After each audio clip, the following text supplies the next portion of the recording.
Hello friends. Did you know that nearly 80% of those who watch my videos aren't subscribed? If you enjoy the content, I'd truly appreciate it if you hit that subscribe button. It helps a lot. Also, don't forget to leave a like and share your thoughts in the comments. Your interaction not only supports the channel's growth, but also helps these stories reach more people. Thank you all for being here. By the way, where are you watching from? Let me know in the comments.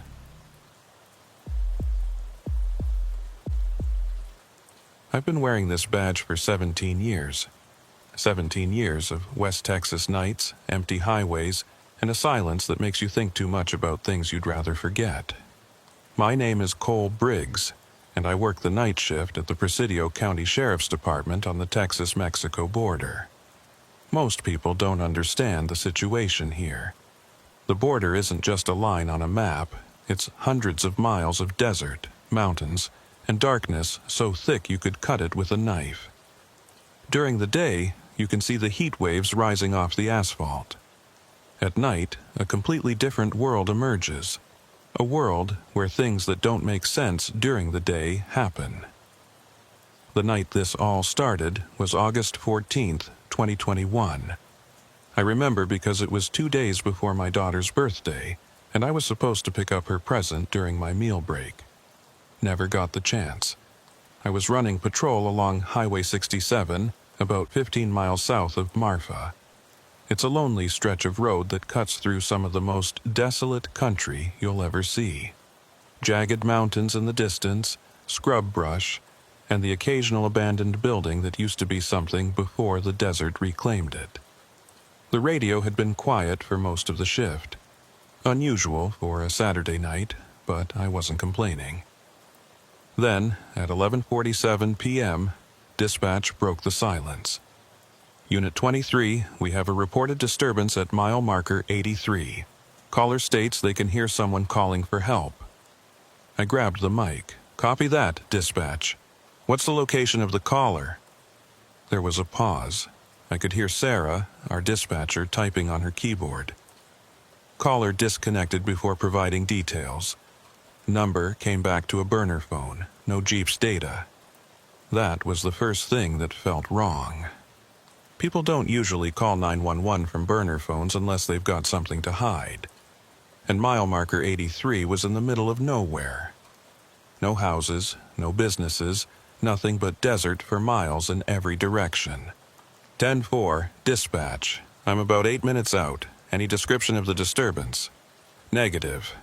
Caller just said they could hear someone screaming for help, then the line went dead. I flipped on my light bar and accelerated. 8 minutes on these roads feels like forever when someone might be in trouble. The highway stretched out ahead of me, my headlights cutting through the darkness like a knife.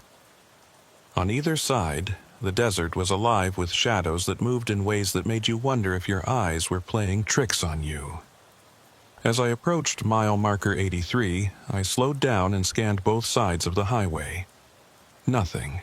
No vehicles, no people, no signs of any disturbance. Just the empty road and the vast darkness beyond. I pulled onto the shoulder and killed the engine. The silence that followed was absolute. Out here, you don't hear traffic or distant sirens or any of the sounds that remind you civilization exists. Just wind, the occasional coyote, and your own breathing. I stepped out of the cruiser and stood there listening. The night air was still warm from the day's heat, probably in the high 80s. My hand rested on my service weapon as I surveyed the area with my flashlight. That's when I heard it. A voice, faint and distant, calling out from somewhere in the desert. "Help! Please! Someone!" The voice was coming from the east, maybe a quarter mile off the highway. I grabbed my radio. Dispatch, Unit 23. I've got a possible victim calling for help, approximately 400 yards east of mile marker 83. I'm going to investigate on foot. Copy that, Unit 23. Do you need backup? I hesitated. The nearest deputy was at least 25 minutes away. If someone was hurt out there, they might not have that kind of time. Negative for now. I'll advise if the situation changes. I took my heavy-duty flashlight and started walking into the desert. The terrain was rough. Loose rocks, patches of prickly pear cactus, and small arroyos that could twist your ankle if you weren't careful. The voice kept calling out, always sounding like it was just ahead, just beyond the reach of my flashlight.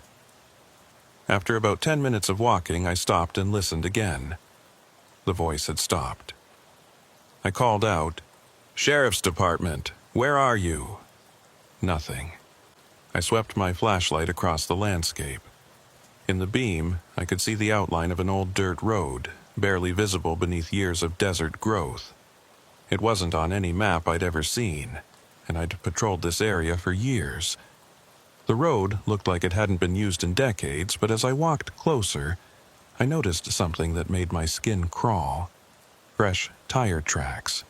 2 sets, running parallel, heading deeper into the desert. I followed the tracks for another few minutes until I came to a clearing. In the center of the clearing was a vehicle, a white pickup truck with its doors standing open and the engine still running. The headlights were on, illuminating a scene that didn't make any sense. There was a campsite set up. A tent, a small fire pit with warm ashes, camping chairs arranged in a circle. But no people. And the thing that really got to me, there were 5 phones lying on the ground, all of them turned on, all of them showing the same thing, a call to 911, active and ongoing. I picked up one of the phones. I could hear dispatch on the other end asking if anyone was there. "Dispatch, this is Unit 23. I've located 5 cell phones at the scene, all with active 911 calls, but there's no one here." "Say again, Unit 23? "The phones are here, but the people aren't. It looks like a campsite, but it's been abandoned. Vehicle is still running, warm ashes in the fire pit. Something's wrong here." I heard the concern in Sarah's voice. "Unit 23, I'm sending backup to your location. Do not proceed further without..." The radio cut out. Not just static, but complete silence. I looked at the display. No signal. That shouldn't have been possible. I was on a county frequency that had coverage across the entire region. I tried my cell phone. No signal there either. That's when I noticed something else. My watch had stopped. The second hand was frozen at 11:58 p.m. I tapped it, thinking the battery had died, but when I held it to my ear, I could hear it ticking. The mechanism was working, but the hands weren't moving. A sound behind me made me spin around, my hand going to my weapon. In the darkness beyond my flashlight's beam, I could see shapes moving. Human shapes, but something about the way they moved wasn't right. Too fluid, too synchronized, like they were all connected by invisible strings. "Sheriff's Department," I called out. "Show yourselves. Keep your hands where I can see them." The shapes stopped moving. For a moment, everything was perfectly still. Then, from the darkness came a voice. My voice. "Dispatch, this is Unit 23. I've located 5 cell phones at the scene, all with active 911 calls, but there's no one here." It was my exact words, my exact tone, played back to me from somewhere in the dark. I felt ice in my veins. "Who's out there?" I shouted. "This is your last warning." The shapes started moving again, circling around me, staying just beyond the reach of my flashlight. And then I heard another voice. Sarah's voice from the dispatch, but it was coming from the darkness, not my radio. "Unit 23, I'm sending backup to your location. Do not proceed further without..." The words cut off exactly where they had before. And then silence. I backed toward the pickup truck, keeping my flashlight moving, trying to track all the shapes at once. There were more of them now, at least a dozen, all moving in that same unsettling way. My foot hit something on the ground. I looked down and saw a piece of paper, weighted down with a rock. In the beam of my flashlight, I could see handwriting. My handwriting. I picked it up with shaking hands and read the words I'd apparently written but had no memory of writing. Deputy Briggs, you're not supposed to be here yet. Go back to your vehicle. Forget what you've seen. This is not your jurisdiction. Not my jurisdiction. I was a county sheriff's deputy. Everything in Presidio County was my jurisdiction. I looked up from the note. The shapes had stopped moving. They were all standing, perfectly still now, arranged in a circle around me. And I realized with growing horror that they weren't casting shadows. The beam of my flashlight was passing right through them, illuminating the ground beyond. I started backing away, faster now, my heart pounding so hard I could feel it in my throat. The shapes didn't follow, but I could feel their attention on me, could feel them watching as I retreated. When I finally made it back to the highway, my patrol car was where I'd left it. I got inside, locked the doors, and tried the radio again. This time, it worked. Dispatch, Unit 23. Unit 23, what's your status? We lost contact with you for approximately 3 minutes. 3 minutes? I'd been out in that desert for at least half an hour. I looked at my watch, 11:58 p.m. The same time it had stopped. But according to dispatch, I'd only been gone 3 minutes. I'm back at my vehicle. The scene is... There's no one here, dispatch. False alarm. Copy that, Unit 23. Do you need that backup? Every instinct I had was screaming at me to say yes, to get someone else out here to confirm I wasn't losing my mind. But something stopped me. The memory of that note in my own handwriting. The shapes that didn't cast shadows. Negative, dispatch, I'm 10 to 8. I sat there for a long time after that, engine running, watching the darkness where I'd walked into the desert. Nothing moved, nothing made a sound, but I couldn't shake the feeling that I was being watched, that something out there was waiting to see what I would do next. Finally, I put the car in drive and pulled back onto the highway. In my rearview mirror, I could see lights in the distance, right where that clearing had been. Not flashlights or vehicle headlights, but something else. Something that pulsed and flickered like it was alive. I drove away and didn't look back. I didn't write up a report about what happened at mile marker 83. How could I? What would I say? That I'd found a campsite with no campers, heard my own voice played back to me from the darkness, and received a note in my own handwriting that I didn't remember writing? They'd have me in a psych eval before lunch. Instead, I went home, poured myself 3 fingers of bourbon, and sat in my living room until the sun came up. I kept telling myself it was stress, exhaustion, maybe dehydration. The mind plays tricks on you out in the desert at night. Every cop knows that. But I couldn't explain the tire tracks. Couldn't explain the phones, all showing active 911 calls. Couldn't explain how 30 minutes had passed for me, while dispatch insisted it had only been 3. I called in sick the next day. First time in 7 years. Spent the day trying to distract myself with normal things. Grocery shopping, lawn work, returning my daughter's birthday gift because I'd missed her party. But my mind kept going back to that clearing, those shapes that didn't cast shadows, my own voice echoing back to me from the darkness. That night, I couldn't sleep. Around 2 a.m., I gave up trying and went to my home office. I logged into the department's case management system and started searching. I didn't know exactly what I was looking for, but I figured there had to be other reports of strange calls around mile marker 83. What I found made my blood run cold. Over the past 18 months, there had been 17 calls to 911 from that same area. 17 reports of people hearing cries for help, seeing mysterious lights, or finding abandoned vehicles. Each time, a deputy had responded. Each time, they'd found nothing. But here's what made it worse. The responding deputy was always the same one. Me.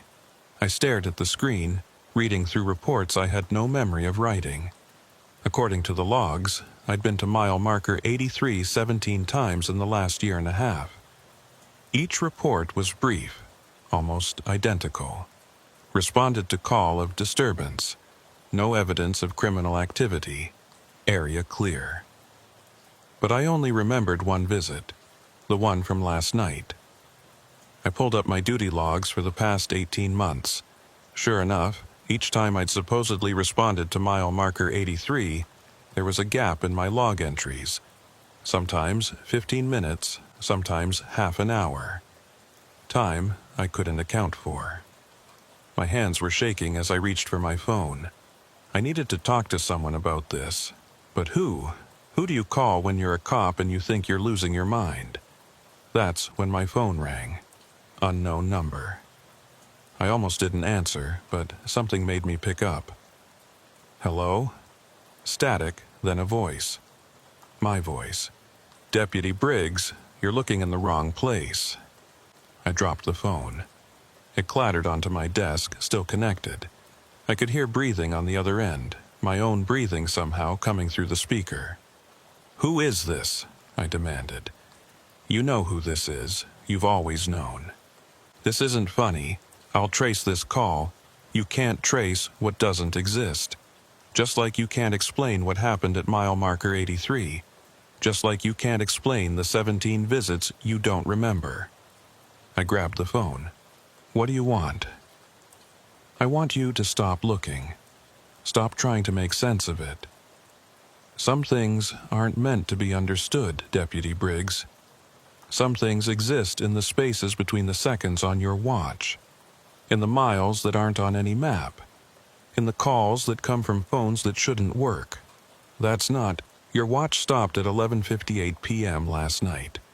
But if you check the logs, dispatch has you back in your vehicle at 11:58 p.m., same minute. How is that possible, Deputy? How can you be in two places at the same time? I couldn't answer. The question hung in the air like smoke. Go back to mile marker 83, the voice continued. But this time, don't look for the clearing. Look for what's beyond it. Look for the road that doesn't exist. The line went dead. I sat there for a long time, staring at my phone. Every rational part of my brain was telling me this was some kind of elaborate prank, that someone was messing with me. But I'd heard my own voice on that call, and I knew that it wasn't a recording. It was somehow me, talking to myself from somewhere else. The next night, I went back to work. I tried to act normal, took my regular patrol route, responded to a few routine calls. But I kept finding myself driving past mile marker 83, slowing down, looking for any sign of that dirt road I'd followed into the desert. Around 10 p.m., dispatch called me. Unit 23, we've got another report near mile marker 83.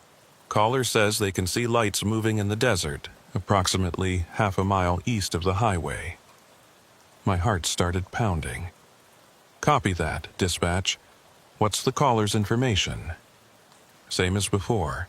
Burner phone, disconnected before we could get details. I pulled onto the shoulder near mile marker 83 and sat there with my engine running, trying to decide what to do. Part of me wanted to call in sick, to refuse the call, to never come back to this stretch of highway again. But I was a cop. This was my job. And something was happening out here that I needed to understand. I grabbed my flashlight and started walking into the desert, following the same path I'd taken before. This time, I was ready. I had my phone recording video, my body camera activated, a spare radio clipped to my belt in case the first one cut out again. The old dirt road was exactly where I remembered it. Tire tracks still visible in the sand. I followed it to the clearing, expecting to find the white pickup truck and the abandoned campsite. But it was all gone. No truck, no tent, no phones lying on the ground. The clearing was completely empty except for a single object in the center, a mile marker sign. Not one from the highway, but an old wooden post with hand-carved numbers. Mile marker 0. I walked over to it, my flashlight beam shaking in my hand. The wood was weathered and old, but the carving was clear. 0. The mile marker that shouldn't exist. Beyond the sign, I could see what looked like another road. Not a dirt track this time, but an actual paved road. 2 lanes, with faded yellow lines down the center. A road that definitely wasn't on any map, because according to every map I'd ever seen, there was nothing out here but open desert for miles. I stepped onto the pavement. It felt solid under my boots, real. I started walking, following the road as it curved around a small hill. And that's when I saw the lights. They were coming from a building about 100 yards ahead, a small structure that looked like an old border patrol station. But it couldn't be. The nearest checkpoint was 15 miles south, and I knew the location of every official installation in my jurisdiction. As I got closer, I could see vehicles parked outside. Police cruisers, but not from any department I recognized. The paint scheme was wrong. The light bars were an older model, and the unit numbers didn't match any agency I knew. There were people moving around inside the building. I could see them through the windows, officers in uniform, sitting at desks, talking on phones, doing paperwork. A normal night shift at a rural station. I walked up to the front door. There was a plaque mounted beside it. Presidio County Sheriff's Department, Border Station 7, established 1947. Border Station 7 didn't exist. Had never existed. I'd been with the department for 17 years, and I'd never heard of a Station 7. I tried the door. It was unlocked. The inside of the building was like stepping back in time. Old metal desks, rotary phones, filing cabinets that probably hadn't been manufactured since the 1970s. And the officers, they were all wearing uniforms that were decades out of date. The style, the badges, even the weapons they carried were from a different era. None of them looked up when I walked in. They just kept working, typing on manual typewriters, filling out reports by hand, talking on those old phones, like I wasn't even there. "Excuse me," I said. "I'm Deputy Briggs, Presidio County. Can someone tell me what's going on here?" No response. Not even a glance in my direction. I walked over to the nearest desk. The officer sitting there was maybe in his 50s, gray hair, weathered face. He was writing a report, and I could see the date at the top of the page. August 14th, 1987. 34 years ago. Exactly 34 years before the night I first responded to mile marker 83. I reached out to touch the officer's shoulder, and my hand passed right through him. Through him, through the desk, through everything. I pulled my hand back, staring at it in horror. That's when one of the officers finally looked up.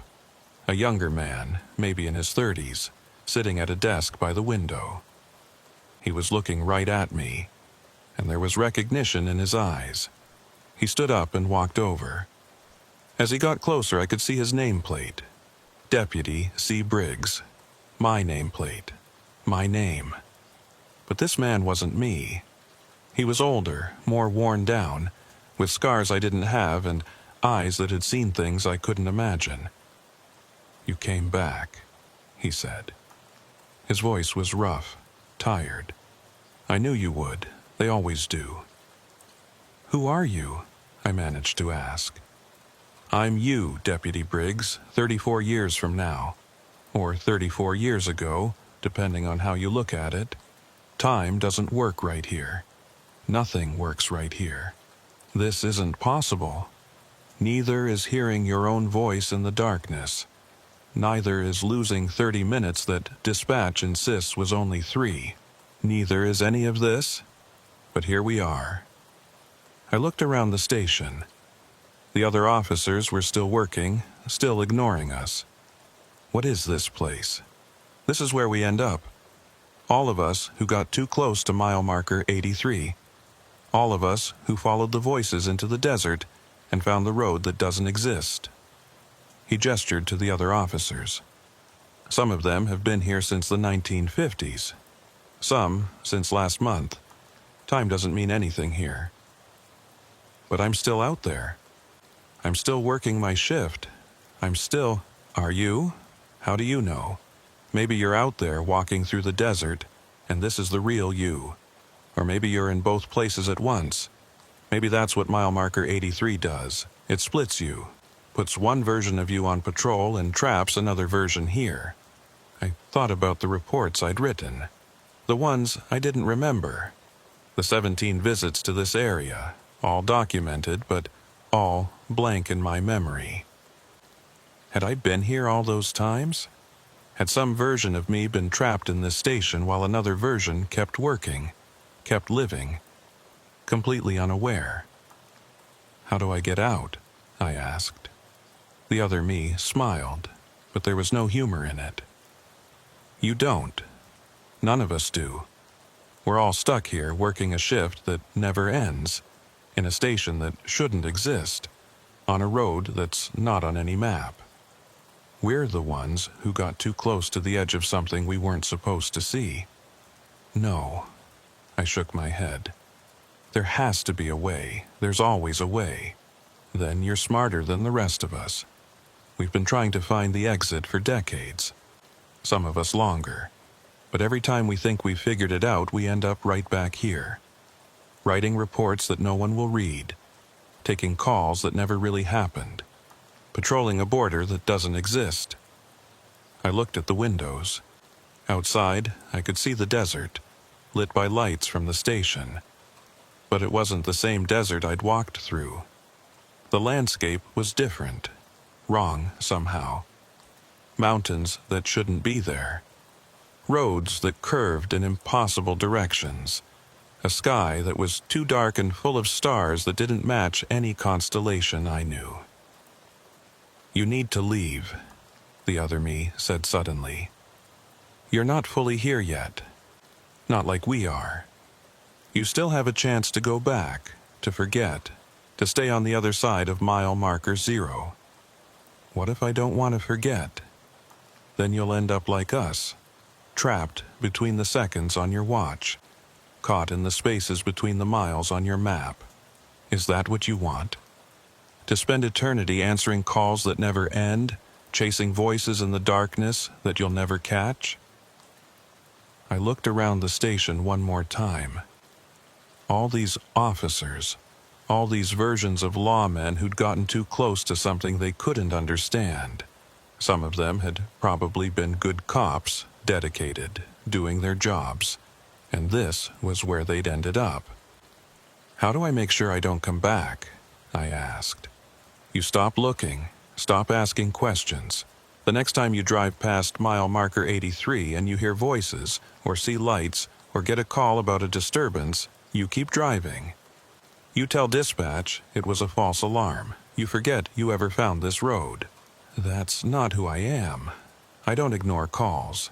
Then you're one of us now. Just a matter of time before you can't leave anymore. Behind me, I heard a sound. I turned and saw the door to the station slowly closing, even though no one was touching it. Outside, the desert was getting darker, the stars multiplying until the sky was completely white with them. You need to go, the other me said urgently. Now, before the door closes completely, before you become permanent. I ran for the door. It was almost shut, just a few inches of gap remaining. I threw myself through it, hitting the ground outside and rolling across the pavement. When I looked back, the building was gone. The road was gone.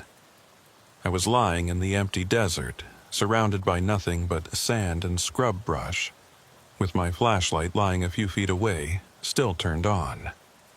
I grabbed the light and stood up, looking around frantically. No station, no road, no mile marker 0.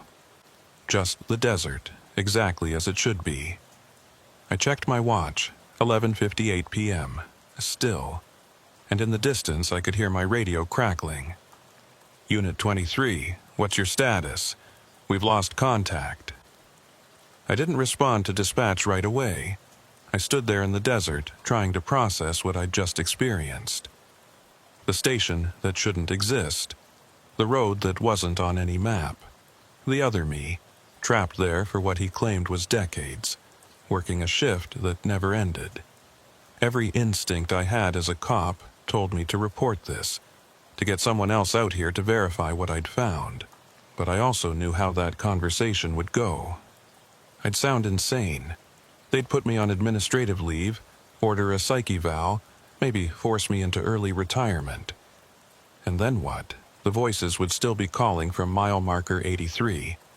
The road would still be there, and maybe, eventually, I'd find myself permanently trapped in that station with all the others. My radio crackled again. Unit 23, please respond. I keyed the mic. Unit 23, I'm 10-8. False alarm at mile marker 83. No evidence of disturbance. Copy that, Unit 23. Everything okay? Yeah, I lied. Everything's fine. I walked back to my patrol car and sat inside with the doors locked, engine running. My hands were shaking. I looked at my watch. It was working again, showing 12:14 a.m. Somehow, 16 minutes had passed since I'd stepped through that door and landed back in the real desert. 16 minutes, not 3, not 30. 16. Time was inconsistent around mile marker 83, flowing at different speeds depending on where you were. In the station, it didn't flow at all. On the highway, it moved normally. But somewhere in between, in that space where the road appeared and disappeared, time did whatever it wanted. I drove back to town and finished my shift, going through the motions of patrol without really thinking about what I was doing. Every time I passed mile marker 83 for the rest of the night, I kept my eyes straight ahead, didn't slow down, didn't look for lights in the desert. But I could feel it there. That pull. That sense that something was calling to me from beyond the mile markers we used to measure distance and time. It was like a whisper at the edge of hearing, a presence just outside my peripheral vision. Over the next week, I tried to go back to normal. Showed up for my shifts, ran my patrol routes, responded to calls. But I couldn't stop thinking about that station, about the other me trapped there, about all those officers who'd made the same mistake I almost made. I started researching. Late at night, after my shifts ended, I'd sit in my home office and dig through old department records, newspaper archives, anything I could find about strange occurrences around mile marker 83. What I found disturbed me more than anything I'd experienced in that desert. Going back to the 1940s, there were reports. Lots of them. Motorists who'd broken down near mile marker 83 and were never seen again. Police officers who'd responded to calls in that area and either disappeared or came back different. Changed somehow. There were even a few documented cases of officers who'd filed reports about finding a border patrol station that shouldn't exist. Those officers didn't last long with the department. Some resigned, some were forced out. A few ended up in psychiatric facilities. And then I found something that made everything click into place. A newspaper article from 1947, buried in the archives of the Marfa Sentinel. The headline read, Border Patrol Station 7, Lost in Desert Storm. According to the article, Border Station 7 had been a remote checkpoint established in 1945, about 15 miles east of Highway 67. In July of 1947, a massive dust storm had hit the region, one of the worst on record. When the storm cleared, Station 7 was gone. Not destroyed, gone. The building, the vehicles, even the access road had vanished. Search parties were sent out, but they found nothing. No debris, no bodies, no evidence that the station had ever existed. 6 officers had been working at Station 7 when it disappeared. All of them were declared dead. But there was a note at the end of the article that caught my attention.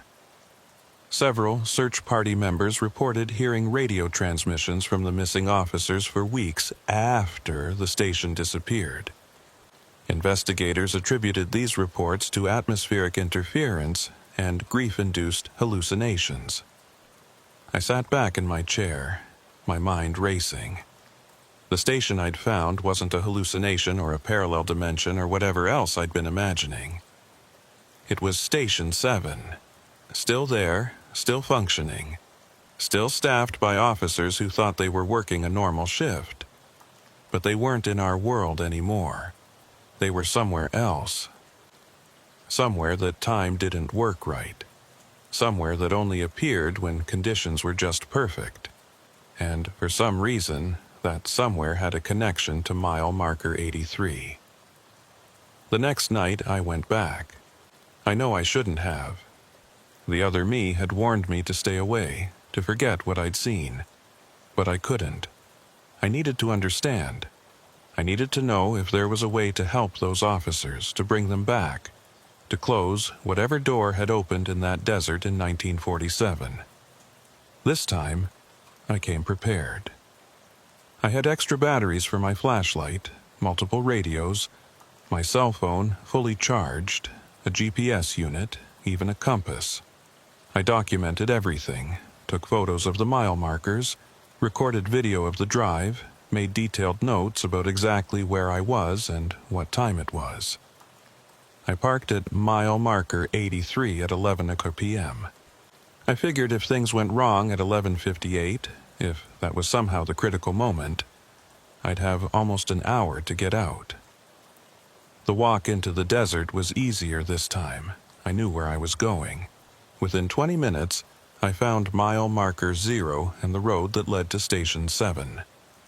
The building looked exactly the same as before. Lights on, vehicles parked outside, officers visible through the windows. But this time, I didn't go inside. Instead, I walked around the perimeter looking for any clue about how this place existed, any weakness in whatever force was keeping it here. That's when I noticed something strange. The building wasn't casting a shadow.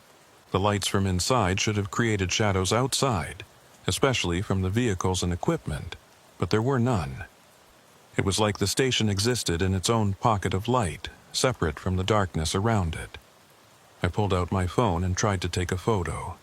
The camera wouldn't focus. Every picture came out blurred, distorted, like the station was vibrating at a frequency my phone couldn't capture. You came back. I spun around. The other me was standing behind me. But he looked different, more transparent, more like a ghost than a person. And he looked tired in a way that went beyond physical exhaustion. I had to, I said. I need to understand what's happening here, need to know if there's a way to help you. Help us? He laughed, but there was no humor in it. We're beyond help, Deputy. We're not really here anymore. We're echoes. Recordings of officers who used to exist, playing on repeat for eternity. That's not true. You're talking to me right now. You're aware. You're real. Am I? Or are you just hearing what you need to hear? Maybe I'm nothing more than your own mind trying to make sense of something that can't be understood. I stepped closer to him. If you're not real, how did you know I'd come back? How did you warn me before? He was quiet for a moment. Because I remember doing the same thing. Remember standing where you're standing, talking to an older version of myself, asking the same questions. This is the pattern, Deputy Briggs. This is how it works. You find the station, you talk to yourself, you try to understand, and eventually you become part of it. No, I shook my head. I'm not going to accept that. There has to be a way to break the pattern, to close this place down and free everyone trapped here. Then you're going to need to understand what mile marker 83 really is. He gestured to the desert around us. "This isn't a place, Deputy. It's a threshold. A point where our world and something else overlap. In 1947, when that dust storm hit Station 7, it pushed the building across that threshold, trapped it in between, and ever since then this spot has been thin, weak, a place where the boundary can be crossed if conditions are right." "What kind of conditions?" "Time, always time. It happens at 11:58 p.m., because that's when the storm hit Station 7. That's when the building crossed over. And for 2 minutes, from 11:58 to midnight, this place becomes accessible. You can find the road, you can enter the station. But if you're still here when midnight hits, you're trapped. Forever. Working a shift that never ends. Taking calls from a world you can no longer reach. We're all stuck at 11:58, Deputy. All of us. That's our eternity." I looked at my watch. 11:43 p.m. 15 minutes until the critical moment. 15 minutes to figure out if there was any way to change this. "What if someone was here at 11:58 but didn't enter the station?" I asked. "What if they stayed outside, on the road? Then they'd see the truth, see what really happened to Station 7, see how it crossed over. And could they stop it? Could they reverse it?" He looked at me for a long moment. "No one's ever tried. Everyone who comes here either enters the station or runs away. You'd be the first to just watch." I made a decision then. Maybe it was stupid. Maybe it was the kind of choice that gets people killed or trapped in places that shouldn't exist. But I was tired of running from answers. Tired of living with questions that kept me awake at night. "I'm going to stay," I said. "I'm going to watch what happens at 11:58. And if there's any chance at all of closing this place down, I'm going to take it." The other me smiled. For the first time since I'd met him, he looked almost hopeful. "Then good luck, Deputy. Maybe you'll be smarter than the rest of us. Maybe you'll find what we couldn't." He turned and walked back toward the station. As he reached the door, he paused and looked back at me. "One more thing. If you do manage to close this place down, if you somehow break the pattern, we'll finally be able to rest. All of us. We'll finally get to end our shift." Then he went inside, and I was alone on that impossible road, waiting for 11:58 p.m. I stood on that road that shouldn't exist and watched my watch tick toward 11:58. Every second felt like an hour. My hand kept drifting toward my radio, toward my phone, reaching for that familiar comfort of knowing I could call for help if I needed it. But I didn't. Some part of me understood that this was something I had to face alone. At 11:55, the air started to change. It got colder, heavier, like the atmosphere itself was holding its breath. The lights in Station 7 began to flicker. Through the windows, I could see the officers inside moving slower, their actions becoming jerky and repetitive, like a video skipping frames. 11:56. The stars overhead started to shift, not moving across the sky the way stars normally do, but rearranging themselves into patterns I'd never seen before. The desert around me began to blur at the edges, like reality itself was losing focus. 11:57. I heard the wind, not the normal desert wind, but something massive, something that sounded like it was coming from every direction at once.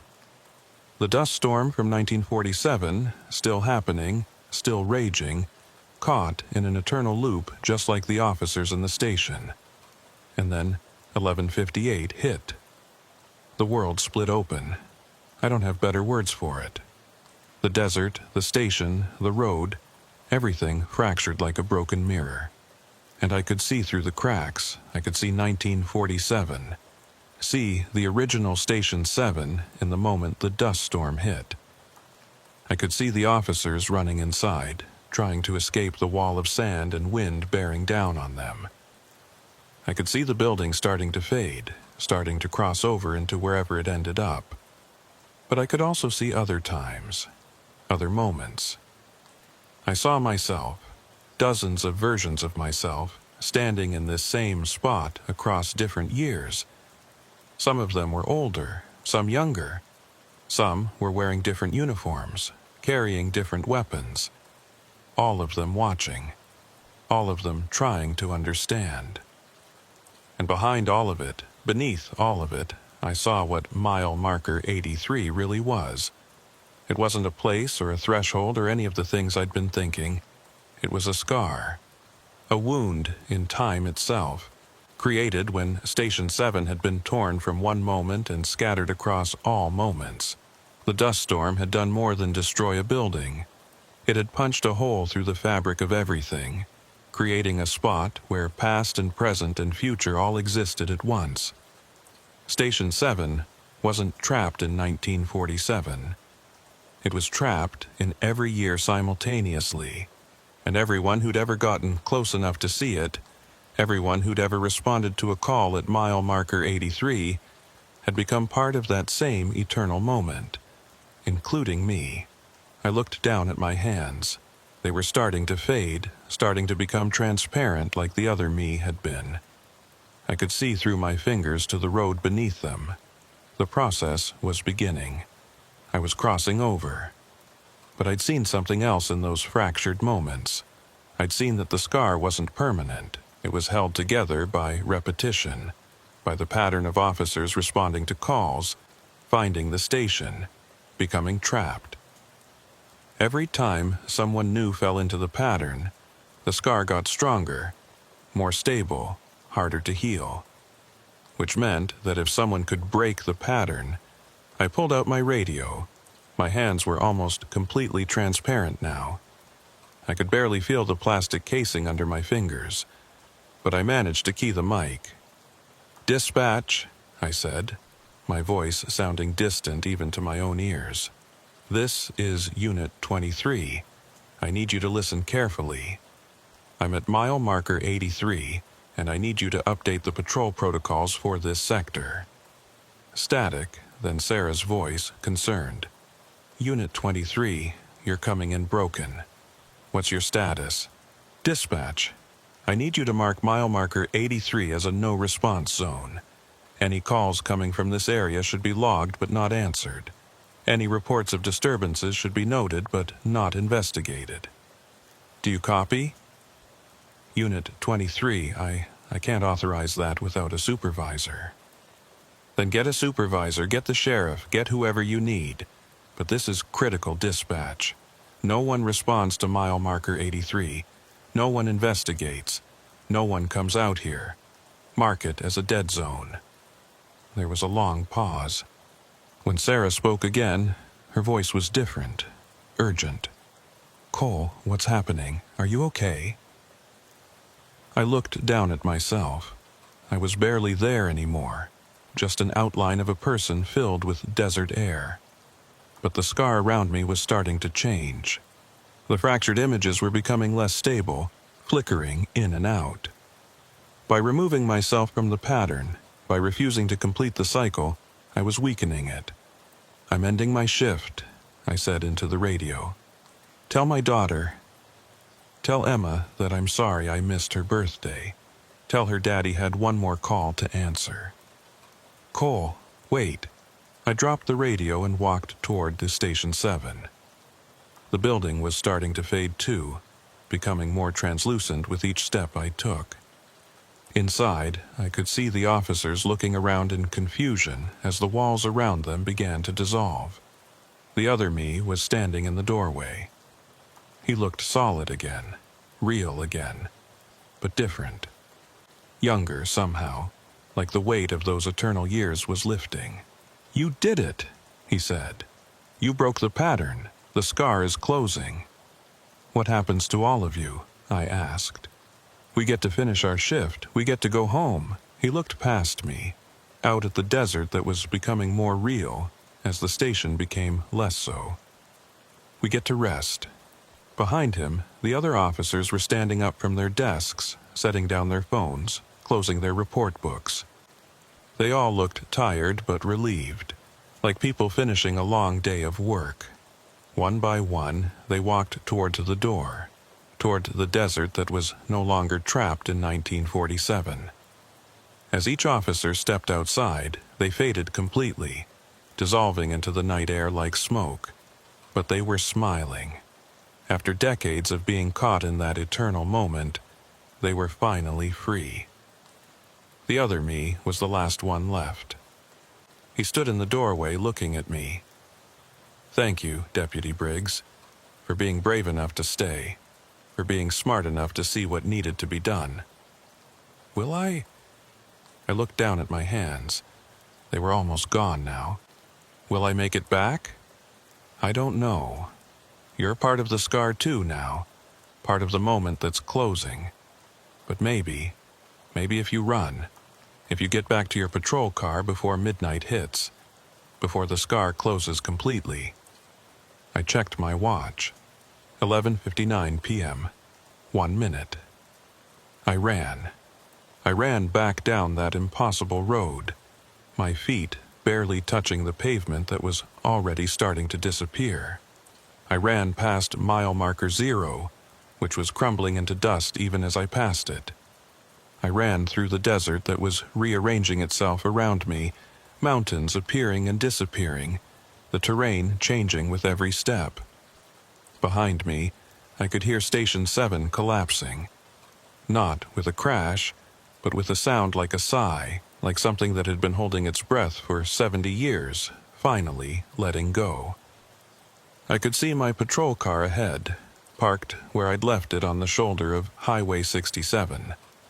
It looked so normal, so real, so solid compared to everything else around me. I pushed harder, running faster than I'd ever run in my life, racing against the second hand on my watch. 58 seconds, 59, midnight. I dove toward my patrol car and everything went white. When I came to, I was sitting in my cruiser with my head against the steering wheel and the engine running. My radio was squawking. "Unit 23, please respond. Unit 23, we need confirmation of your status." I grabbed the mic with the hands that were solid again, real again.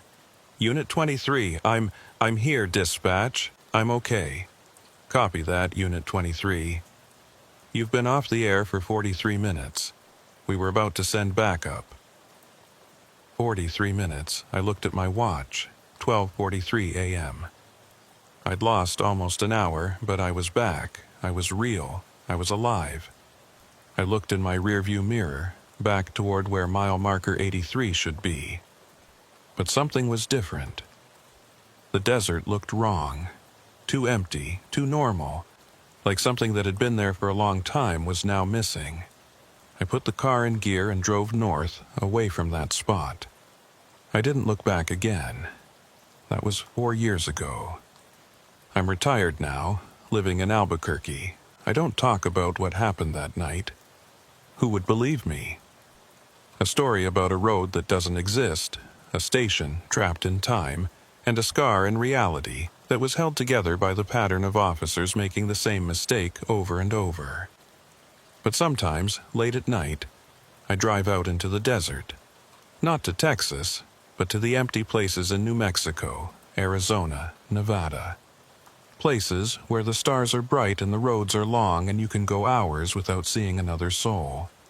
And sometimes, just sometimes, I see things. Mile markers that shouldn't exist. Roads that aren't on any map.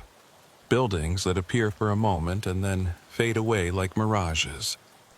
I never investigate. I never stop. I learned my lesson at mile marker 83, but I always wonder how many other scars there are out there. How many other places where reality broke and never quite healed right. How many other officers are trapped in their own eternal moments, working shifts that never end, taking calls that will never be resolved. The border between Texas and Mexico is almost 300 miles long. That's a lot of empty space, a lot of places where things can go wrong. A lot of spots where the boundary between what is and what shouldn't be might be thin enough to cross. I got lucky. I found a way to break the pattern, to close the scar, to free the officers trapped in Station 7. But there are other patterns out there, other scars, other places where the rules don't quite work the way they should. And sometimes, late at night when I can't sleep, I think about all the deputies and Border Patrol agents and state troopers working those lonely stretches of highway. I think about the calls they answer, the things they see, the moments when reality doesn't quite make sense. I hope they're smarter than I was. I hope they know when to turn around, when to mark something as a no-response zone, when to break the pattern before it breaks them. Because out there in the darkness, in the spaces between the mile markers, there are doors that shouldn't be opened, roads that shouldn't be followed, calls that shouldn't be answered. And once you answer them, once you step through those doors and follow those roads, you might never find your way back to the world you knew. I keep the radio from that night. The one I dropped in the desert before I ran back to my patrol car. I found it on my kitchen table 3 days after everything happened, sitting there like someone had delivered it. When I turn it on, I sometimes hear voices. Officers calling in their positions, reporting their status, asking for backup. But when I check the frequencies, they're all empty. Dead air. The voices are coming from somewhere else, somewhere that exists in the spaces between the seconds on my watch. I never respond, never key the mic, never try to talk back, because I know that if I answer that call, I might end up right back where I started. Standing on a road that doesn't exist, watching my watch tick toward 11:58, waiting for the moment when reality splits open, and I have to choose whether to run or stay. And next time, I might not be fast enough. Next time, the scar might not close. Next time, I might become one of those voices on the radio, calling out from a place that no one can reach, working a shift that never ends. So I keep the radio off most days. Keep it locked in a drawer where I don't have to see it or hear it or think about what it represents. But some nights, when the desert is quiet and the stars are bright, I take it out. I hold it in my hands and listen to the silence, broken only by those distant voices, still working, still patrolling, still answering calls that will never be resolved. And I remember that for 2 minutes every night, from 11:58 p.m. to midnight, there are places along the border where the boundary between worlds grows thin. Places where you can see things that shouldn't be there. Roads that aren't on any map. Buildings that exist in all times and no time simultaneously. The smart thing would be to forget, to never think about mile marker 83 again, to file that night away as a hallucination or a stress reaction or anything other than what it really was. But I can't forget, because somewhere out there, right now, another deputy is probably getting a call about a disturbance near a remote mile marker. Another officer is probably walking into the desert, following voices they shouldn't be able to hear, finding roads they shouldn't be able to see. And when they check their watch at 11:58 p.m., they'll have to make the same choice I did. Run or stay. Break the pattern or become part of it. I hope they choose wisely. I hope they're faster than I was. I hope they make it back before midnight. But deep down, I know the truth. The scars are still out there. The patterns still repeat. And somewhere, in the spaces between the mile markers and the minutes, Station 7 might be gone. But something else has probably already taken its place. That's just the nature of the border, the nature of those thin places where our world touches something we were never meant to see. And as long as there are officers working those lonely night shifts, answering calls in the darkness, driving roads that stretch into infinity, the patterns will continue. The scars will form. And every once in a while at exactly 11:58 p.m., reality will split open just enough for someone to see what lies beneath. I just hope they're smart enough to look away, because once you've seen it, once you've stood in that moment between seconds and watched the world fracture around you, you can never quite unsee it, and you spend the rest of your life wondering if you're really here, really real, or if some part of you is still standing on that impossible road, trapped in a moment that never ends, working a shift that has no morning. That's my story. That's what happened at mile marker 83. Believe it or don't, I don't care anymore. I just hope you never get a call from that stretch of highway. And if you do, keep driving. Don't stop. Don't investigate. And whatever you do, don't check your watch at 11:58 p.m. Because some patterns, once you see them, you can never break free. And some shifts never really end.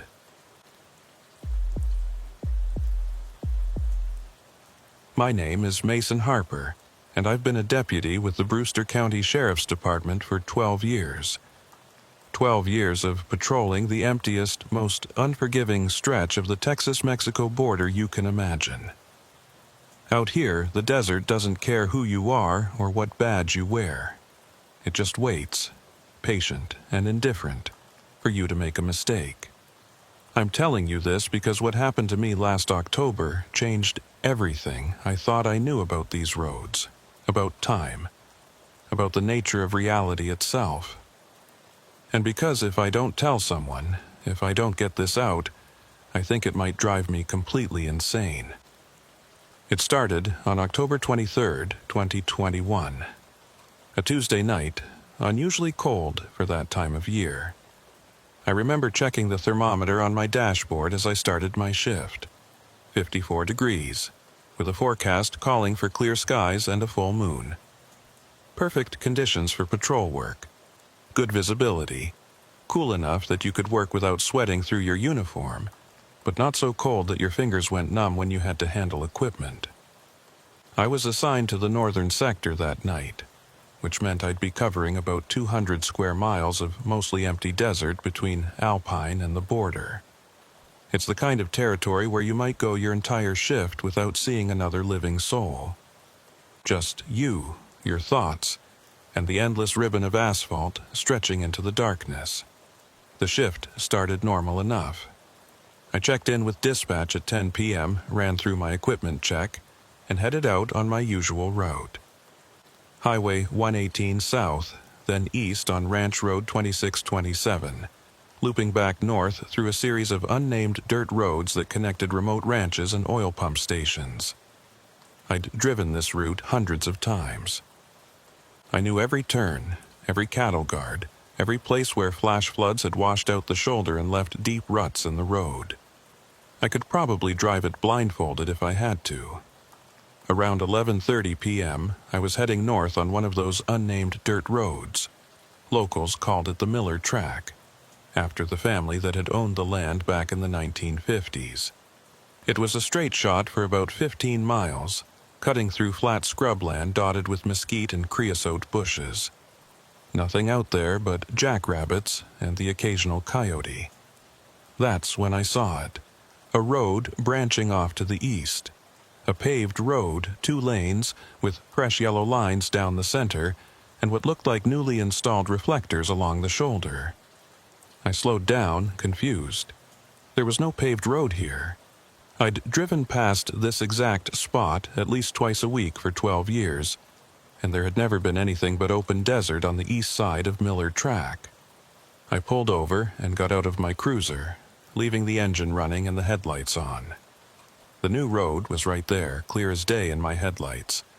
Not a dirt track or a ranch access road, but an actual, paved highway that looked like it had been built within the last year. I walked up to where the roads intersected. There was even a road sign, the official green and white kind that the State Highway Department uses. It read, Border Patrol Route 19, Authorized Vehicles Only. Border Patrol Route 19. I'd never heard of it. And I knew every official road, every patrol route, every access point in my sector. This wasn't on any map. This wasn't in any of the briefings. This road did not exist. But here it was, solid and real under my boots. I pulled out my phone and opened the GPS mapping app. According to the satellite view, I was standing in the middle of empty desert. The Miller track showed up clearly, but there was no indication of any intersecting road, just blank terrain. I switched to the county road map we kept in our patrol vehicles. Same thing. Miller track was marked, but nothing crossed it at this location. I grabbed my radio. "Dispatch, this is Unit 17. I'm on Miller track about 8 miles north of the 1 and 18 junction. I've got a question about the roads in this sector." Static, then Karen's voice. Karen had been our night dispatcher for 6 years, and she knew the county's road system as well as any of us. "Go ahead, Unit 17. "Karen, is there a Border Patrol Route 19 out here? Paved road, looks fairly new. Intersecting Miller track?" There was a pause. "Negative, Unit 17. I'm not showing any Border Patrol Route 19 in the system. And there's definitely no paved roads crossing Miller track in that area. You sure about your location?" I looked at my GPS unit mounted on the dashboard. The coordinates matched exactly where I thought I was. "I'm sure. I'm looking right at it. Paved road, road sign, the whole deal." "Stand by, Unit 17. I could hear her typing, probably pulling up satellite imagery and road databases. While I waited, I walked a little way down the new road. The pavement was smooth, recently laid. I could still smell that distinct asphalt smell, like the road had been finished within the last few months. About 50 yards down there was another sign. "BP Station 19, 3 miles. A Border Patrol station, 3 miles away. On a road that didn't exist, leading to a facility that wasn't on any map. Karen came back on the radio. "Unit 17, I'm not finding anything in the system. No Border Patrol Route 19, no station with that designation. Are you sure this isn't a private road? Maybe a ranch access? It's got State Highway Department signage, and it says authorized vehicles only. This looks official, Karen. Hold on, let me check with the Border Patrol dispatcher." I waited, standing in the middle of that impossible road, feeling the night air getting colder. The full moon was rising now, casting everything in that strange silver light that makes the desert look like an alien landscape. 5 minutes later, Karen came back. "Unit 17, Border Patrol has no record of a Route 19 or any station with that designation in Brewster County.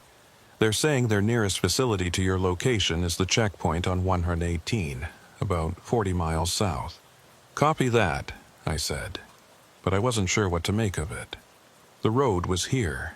The signs were here. This wasn't a hallucination or a mistake. This was real. "Do you want me to send backup to your location?" Karen asked. I thought about it. What would I tell another deputy?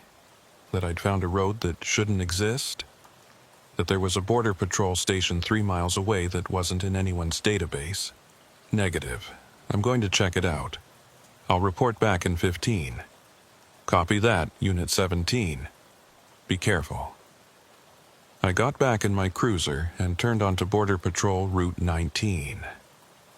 The transition from dirt to pavement was seamless. No bump or change in elevation.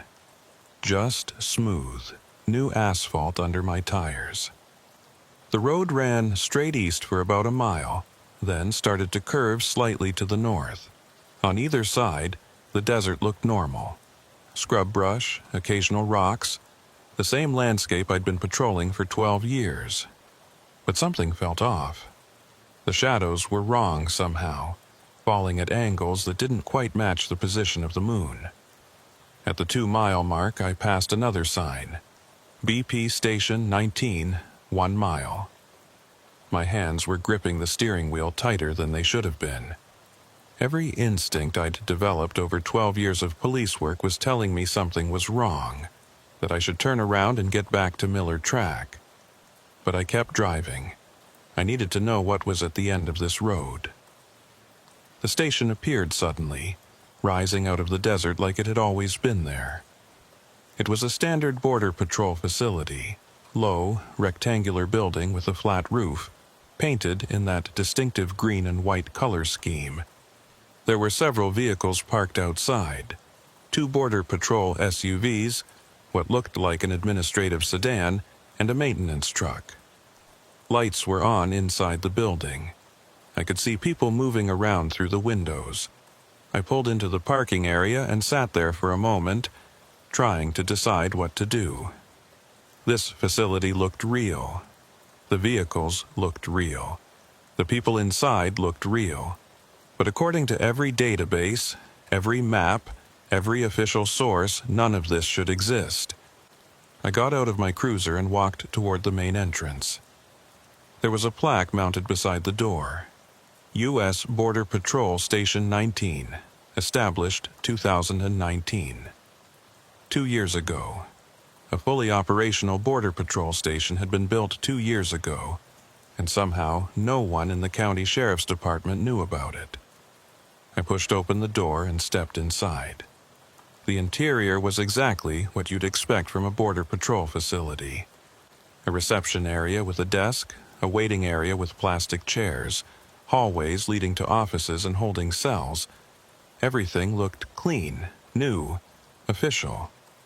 But the thing that made my skin crawl was the silence. The lights were on. I could see coffee cups on desks, papers spread out like someone had just been working on them. Computer monitors were active, showing security camera feeds and what looked like patrol routes. But there were no people. "Hello?" I called out. "Border Patrol? This is Brewster County Sheriff's Department." No response. I walked deeper into the facility, my hand resting on my service weapon. The halls were empty. The offices were empty.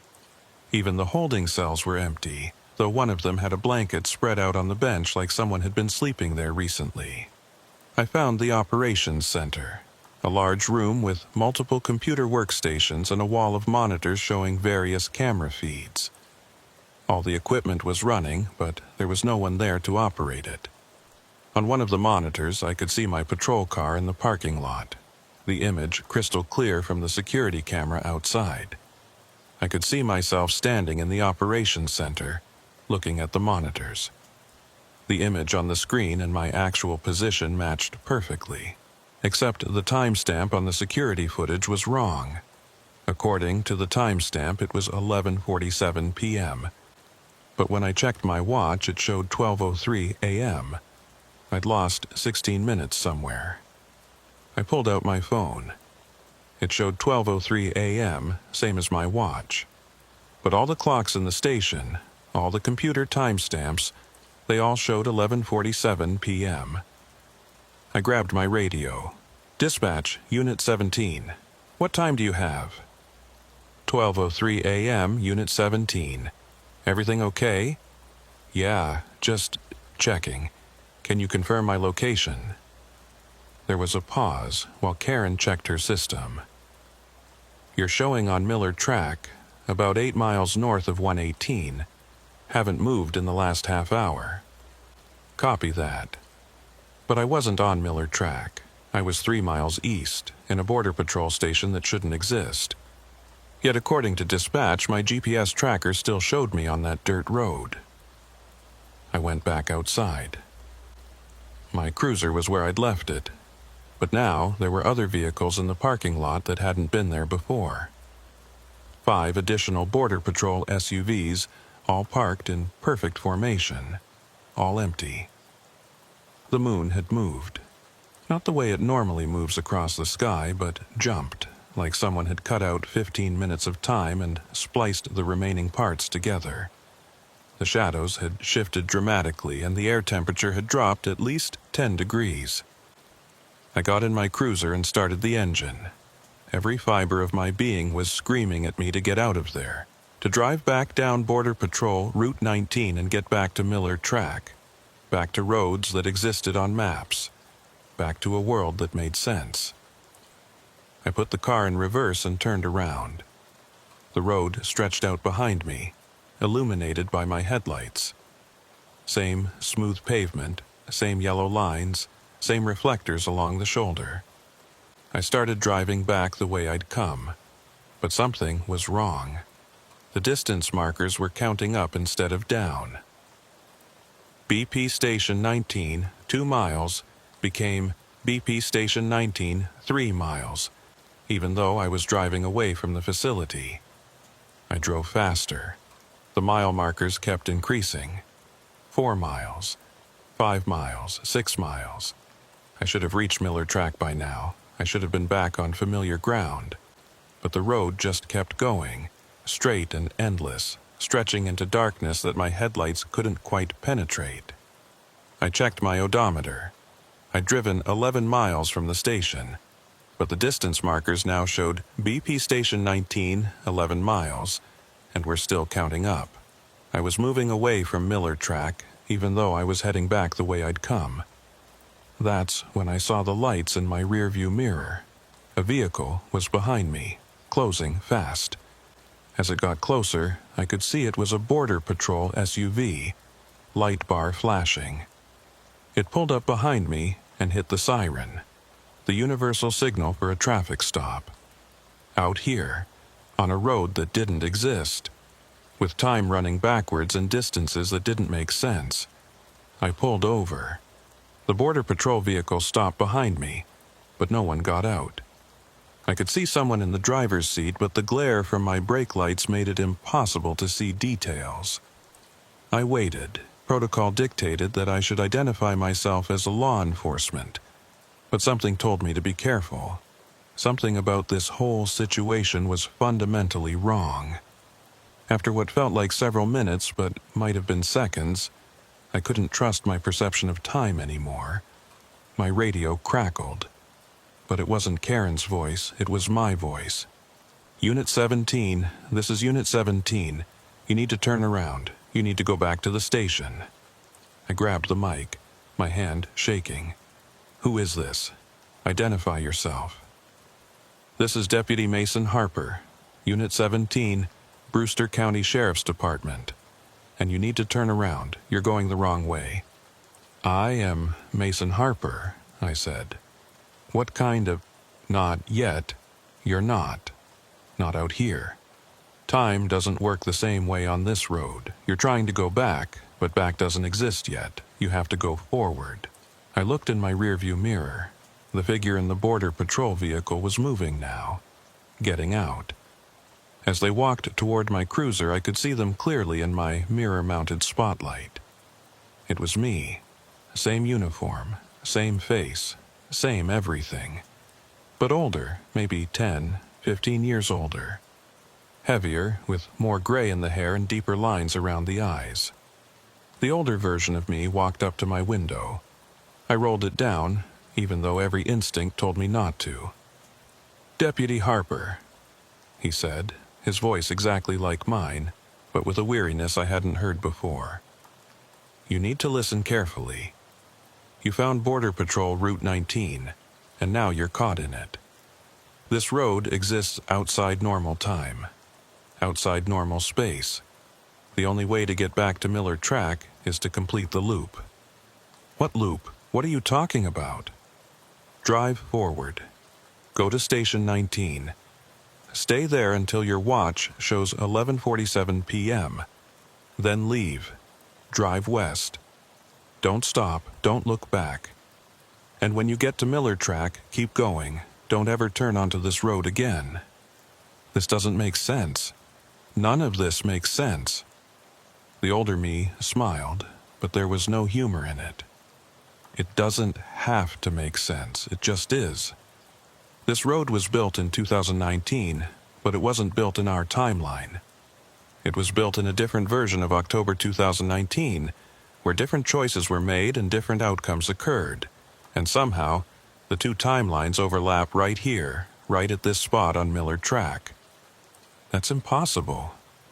You're talking to yourself through a car window on a road that doesn't exist. Impossible stopped mattering about 20 minutes ago. I looked at him, at me, trying to find some sign that this was a hallucination or a trick. But he looked real, solid. He even had the same scar on his left hand that I'd gotten from a barbed wire fence 10 years ago. "What happens if I don't go back?" I asked. "Then you end up like the others, the ones who tried to fight it, who tried to drive off the road or call for help or do anything except complete the loop. They're still out here, driving in circles, trying to find their way back to a world that moved on without them." How many? I stopped counting after 30, but there are more. There are always more. This road attracts people who shouldn't find it, who make wrong turns or take shortcuts or just get unlucky. And once you're on it, the only way off is to follow the rules. He leaned closer to my window. "I'm you from 15 years ahead. I've been driving this road for 15 years, Mason. 15 years of the same shift, the same patrol, the same moment repeated over and over. Don't become me. Complete the loop. Get back to Miller Track, and never come back here. How do I know you're telling the truth?" He pulled out his wallet and handed me a photo. It was worn, faded, but I could make out the image.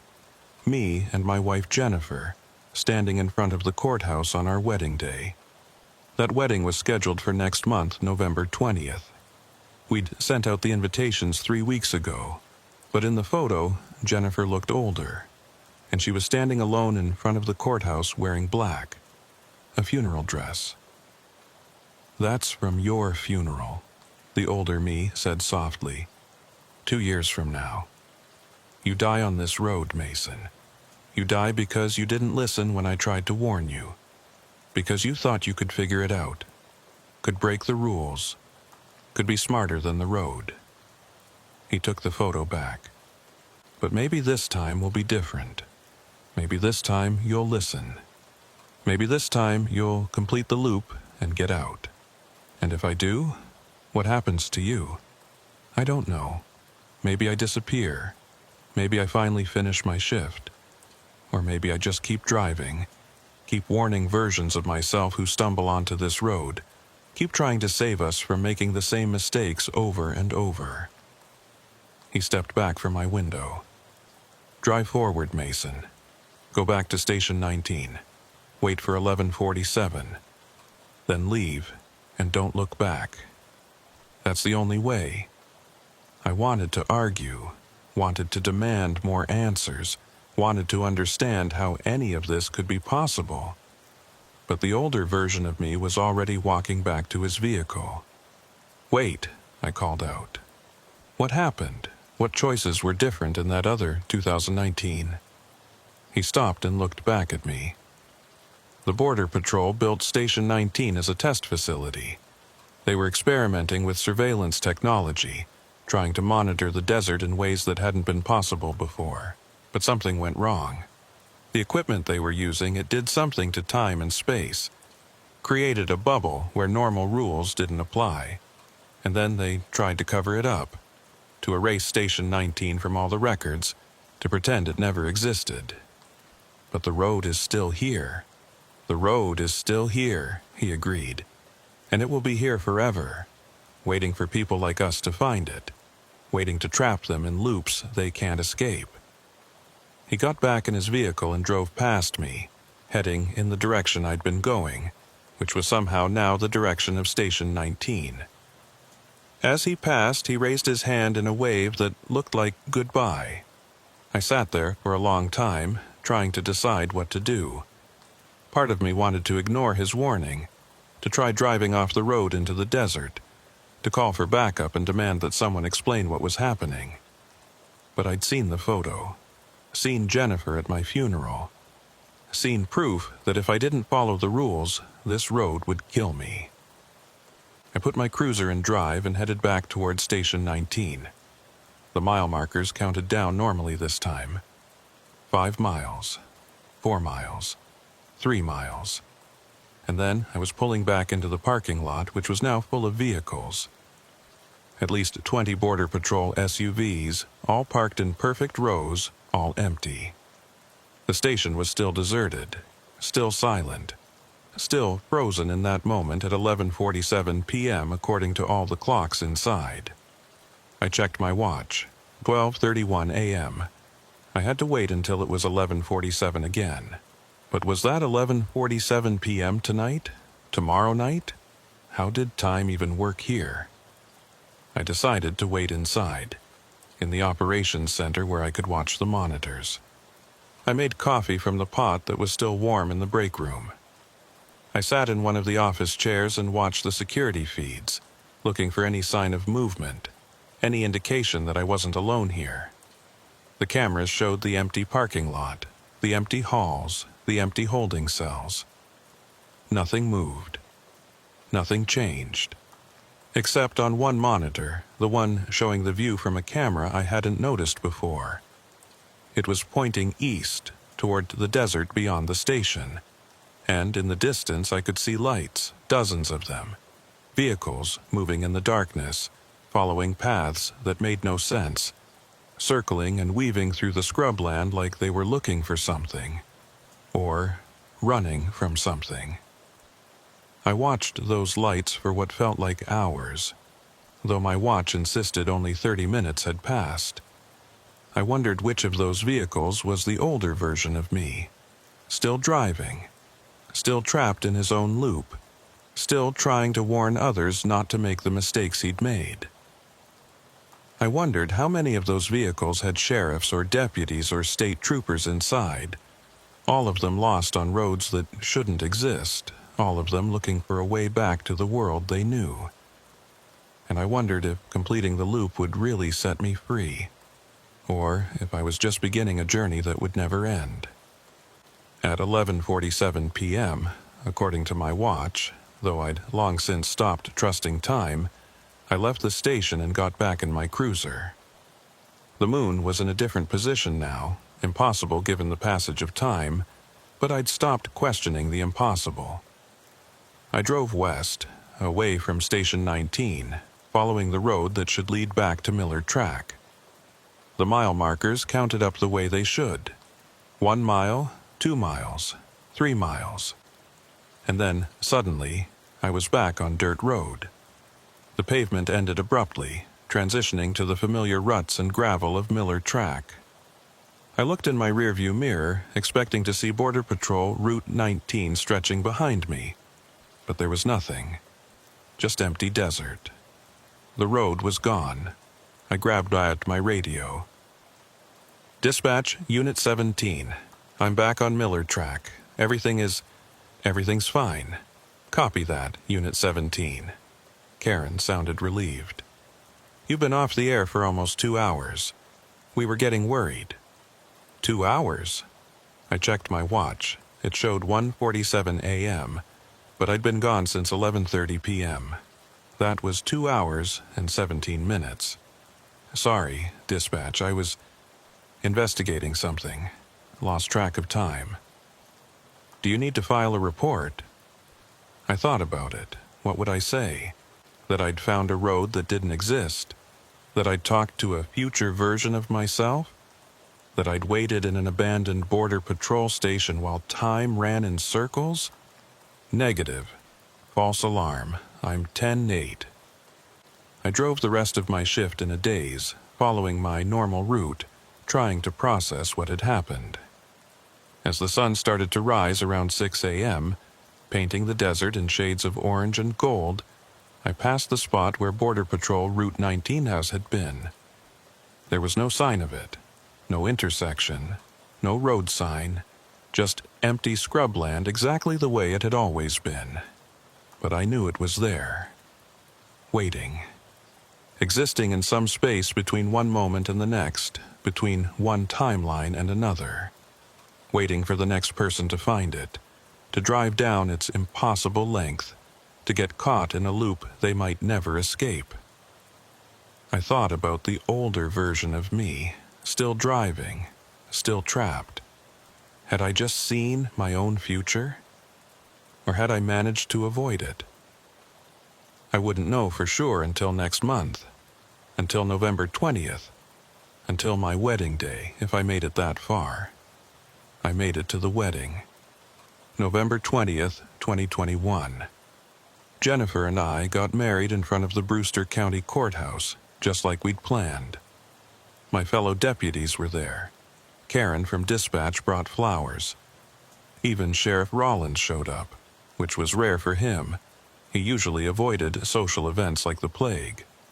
Everything was perfect. Everything was normal.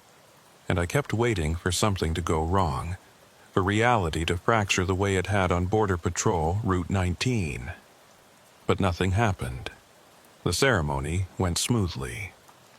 We took photos on the courthouse steps. We had dinner at the Riata, the nicest restaurant in Alpine. We spent our wedding night in the same house we'd been living in for 2 years, and I fell asleep next to my wife without any nightmares about impossible roads or conversations with older versions of myself. For 3 weeks, I almost convinced myself it had all been a stress-induced hallucination. The long hours, the isolation of night shift patrol, the endless stretches of empty desert. Maybe my mind had just cracked a little. Maybe I'd fallen asleep at the wheel and dreamed the whole thing. But I knew better. Because I'd kept the photo, the one the older me had shown me, the one with Jennifer in funeral dress standing alone in front of the courthouse. I'd taken it from his hand before he could pull it away, and when I'd gotten home that night, I'd found it in my jacket pocket. I kept it hidden in my locker at the station. Sometimes, during my breaks, I'd take it out and stare at it. The photo was real. The date stamp on the back said October 23rd, 2023, exactly 2 years after the night I'd found the road. And Jennifer's face was unmistakable, aged by grief and time, wearing black at what could only be my funeral. The photo was proof that Border Patrol Route 19 existed. Proof that time didn't work the same way on that road. Proof that somewhere in some timeline, I'd made different choices and ended up trapped or dead. But I'd escaped. I'd followed the older me's instructions. I'd completed the loop. I was free. Except I wasn't. It started small. Little things I barely noticed at first. I'd be driving my patrol route and lose track of time. Not dramatically, just 5 or 10 minutes here and there. I'd look at my watch and realize I couldn't remember the last 15 minutes of driving, though my patrol log showed I'd been checking in with dispatch regularly. Then there were the dreams. Every night, I'd dream about Border Patrol Route 19.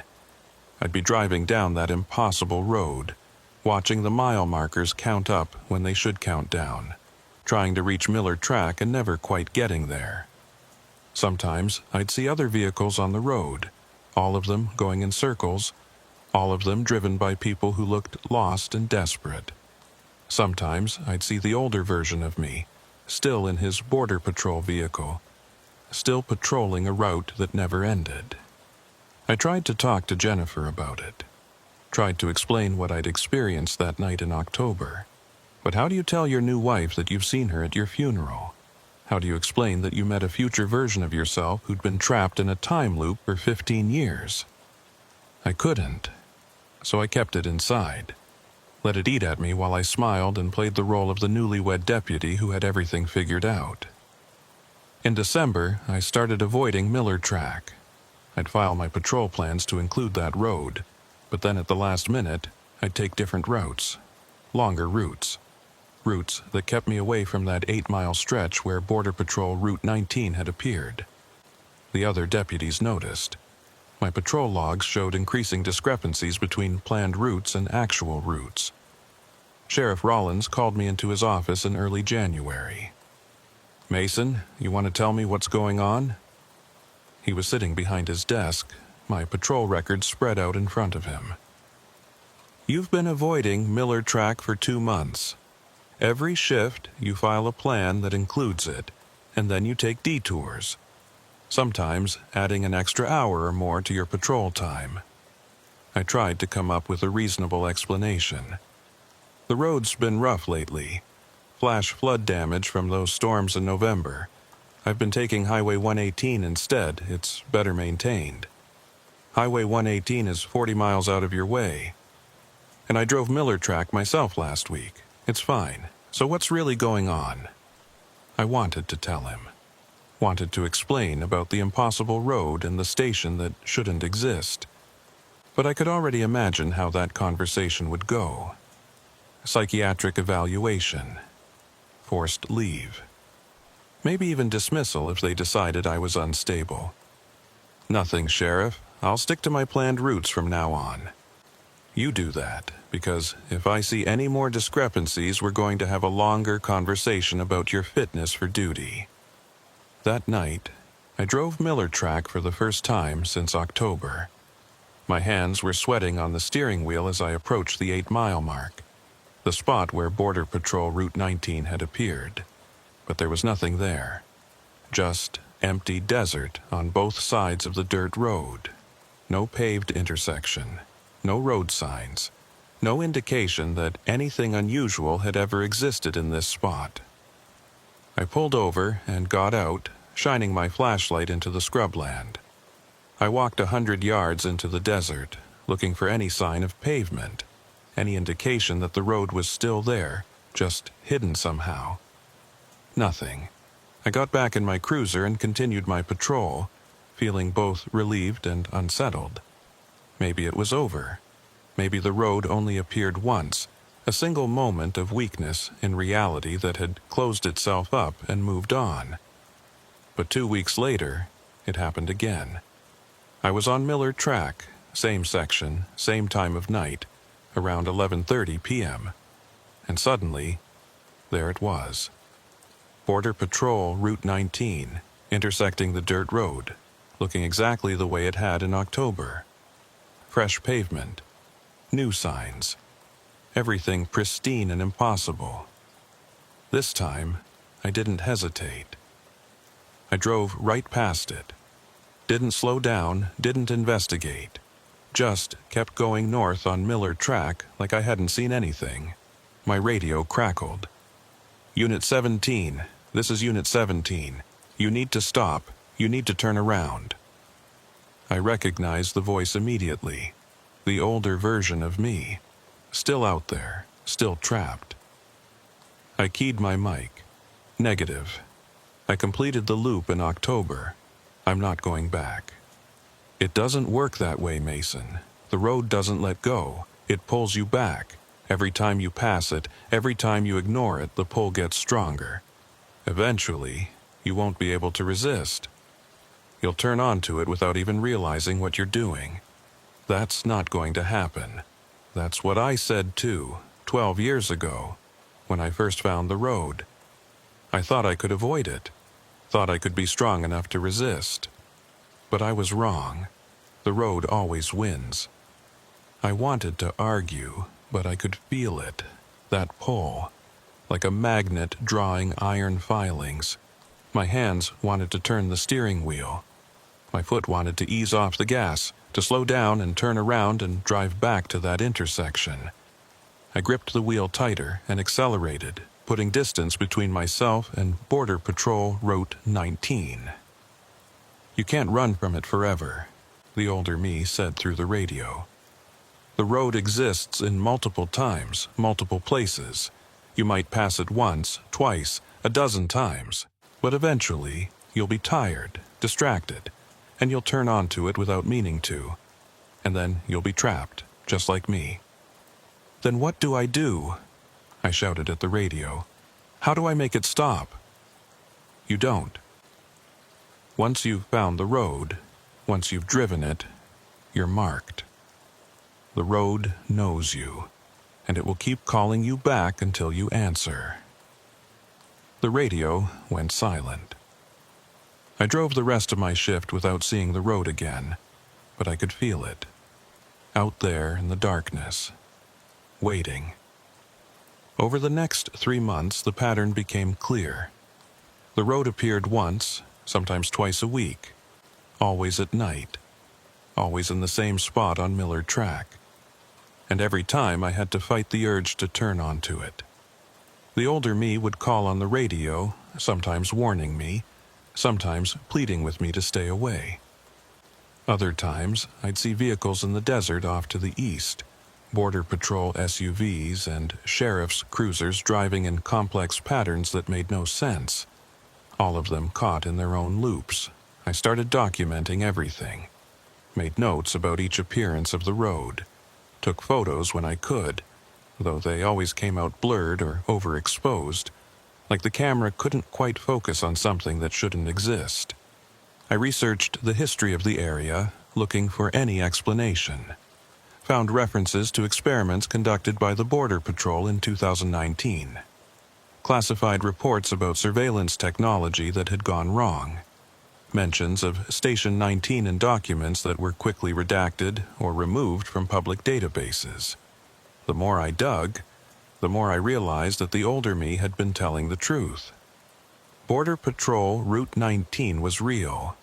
It existed in some fractured timeline, some version of reality that had split off from ours in 2019 when those experiments went wrong.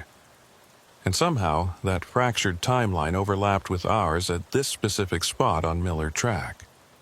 A weak point in reality where two versions of the same place existed simultaneously. In April, I made a mistake. I was driving Miller Track on a Tuesday night, exhausted from a double shift. I'd been called in early to cover for another deputy who'd called in sick, and I'd been on patrol for nearly 16 hours. My eyes were heavy. My reactions were slow. I approached the 8-mile mark, and the road was there. Border Patrol, Route 19, perfectly normal looking, perfectly inviting. And before I fully realized what I was doing, had turned onto it. The moment my tires hit the pavement, I knew I'd made a terrible mistake. The air temperature dropped 20 degrees instantly. The moon jumped position in the sky, and my watch stopped at 11:47 p.m. "Damn it," I muttered, slamming my palm against the steering wheel. "Damn it, damn it, damn it." I was back on the loop. I drove toward Station 19, following the route I'd memorized from my first visit. The facility appeared exactly where it should be. Still empty. Still frozen in time. I pulled into the parking lot and killed the engine. For a long moment, I just sat there, trying to figure out what to do. The older me had said I needed to complete the loop to get back. Wait until 11:47, then drive west to Miller Track. But what if it didn't work this time? What if the road had changed the rules? My radio crackled. "Welcome back, Mason." I grabbed the mic. I didn't mean to come back. I was exhausted. I didn't realize what I was doing until it was too late. I know. That's how it happens. That's how it always happens. The older me's voice was sad, resigned. You think you can be careful. You think you can stay alert. But eventually you slip. And then you're back on the loop. Tell me how to get off permanently. There has to be a way. You wouldn't still be here, still trying to warn people, if there wasn't some way to break free. There was a long silence, then, "There might be, but it's dangerous. More dangerous than just completing the loop. Tell me." The road exists because of the experiments at Station 19. They created the fracture in reality.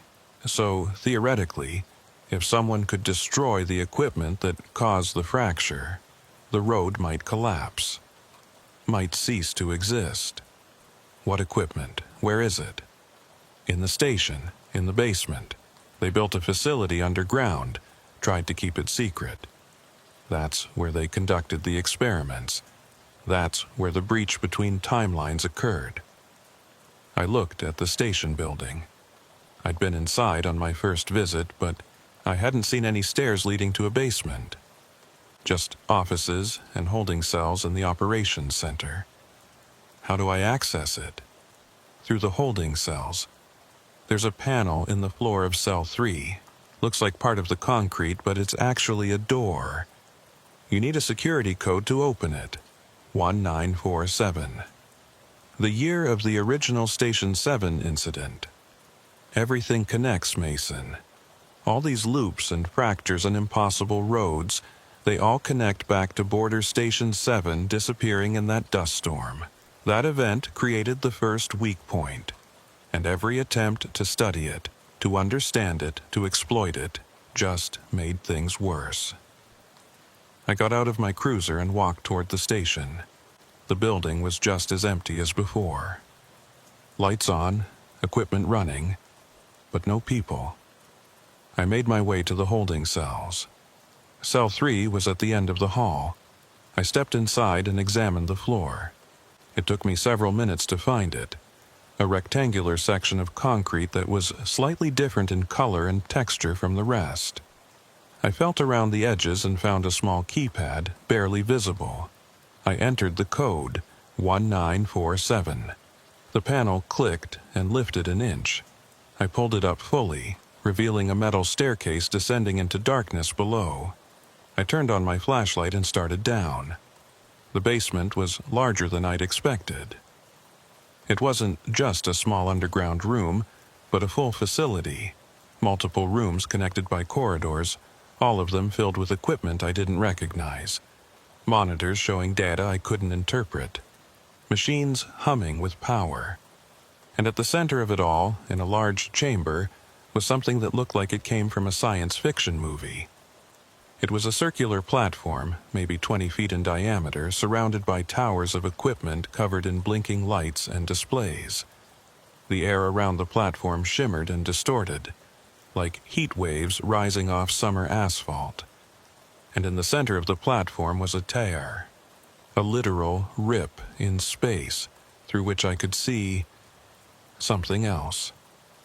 Another version of the desert, another timeline. Another Station 19, this one occupied, with Border Patrol agents moving around, going about their business, completely unaware that they could be seen through this impossible window. This was it. This was the source of the fracture, the equipment that had torn reality apart and created Border Patrol Route 19. My radio crackled again. "You found it?" "Yeah," I said. "Now what? How do I destroy it?"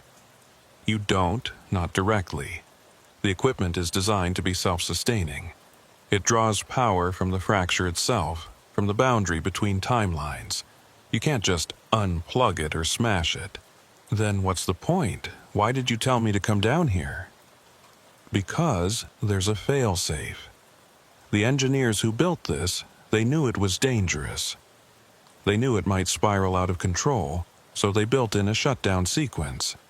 If someone activates it, the equipment will reverse the process, close the fracture, seal the breach between timelines.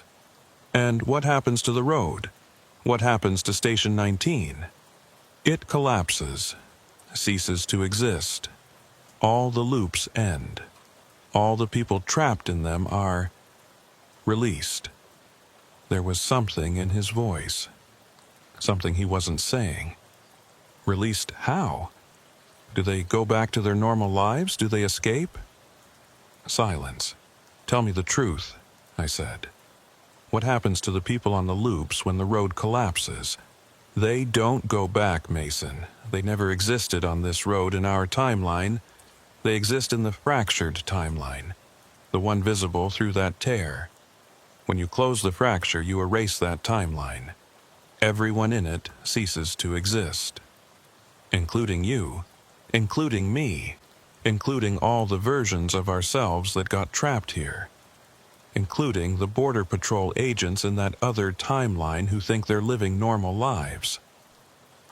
I stared at the tear in space, at the other Station 19 visible through it.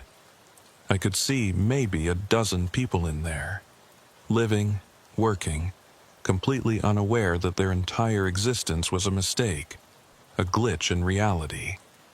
"How many people will die if I shut this down?" I asked. "I don't know. Dozens, maybe hundreds. Everyone who exists only in the fractured timeline. Everyone who got caught in the loops and couldn't escape. I can't do that. I can't kill that many people just to save myself. Then you'll stay on the loop forever. You'll drive these roads until you forget what it's like to exist anywhere else. You'll become like me, a ghost warning yourself not to make the same mistakes over and over for eternity. I looked around the chamber trying to find another option, trying to think of some way to close the fracture without erasing everyone trapped inside it. But I couldn't see one. The equipment was beyond my understanding. The science was too complex, and I was just a deputy sheriff from a small Texas county, way out of my depth. There has to be another way, I said. There isn't. I've had 15 years to think about it.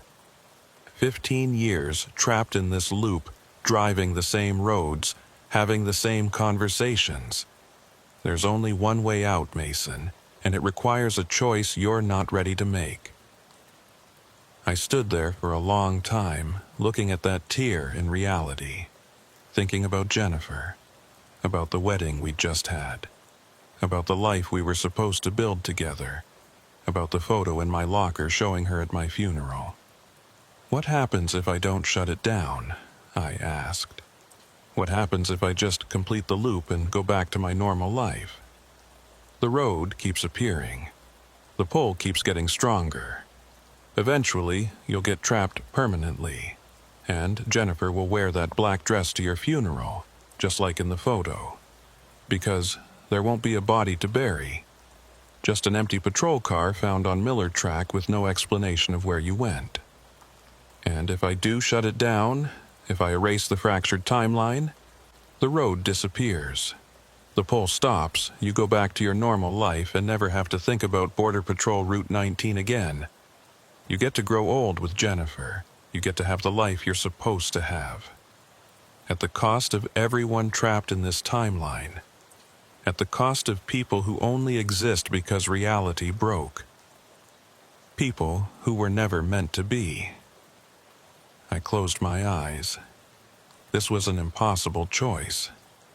Either damn myself to an eternal loop or commit mass murder to save myself. How long do I have to decide? Until 11:47. Same as always. Complete the loop or stay here forever. I checked my watch. It showed 11:39. 8 minutes. 8 minutes to decide the fate of everyone trapped in this fractured timeline. 8 minutes to choose between their lives and mine. I stood in that underground chamber, staring at the tear in reality, watching the Border Patrol agents in the other timeline go about their work. They had no idea that their entire existence was balanced on a knife's edge, that a deputy from another timeline was standing in a basement they couldn't see, contemplating whether to erase them from existence. One of them was laughing. I could see him through the tear, talking to a colleague, gesturing animatedly while telling some story. He looked happy. He looked real. Was he real?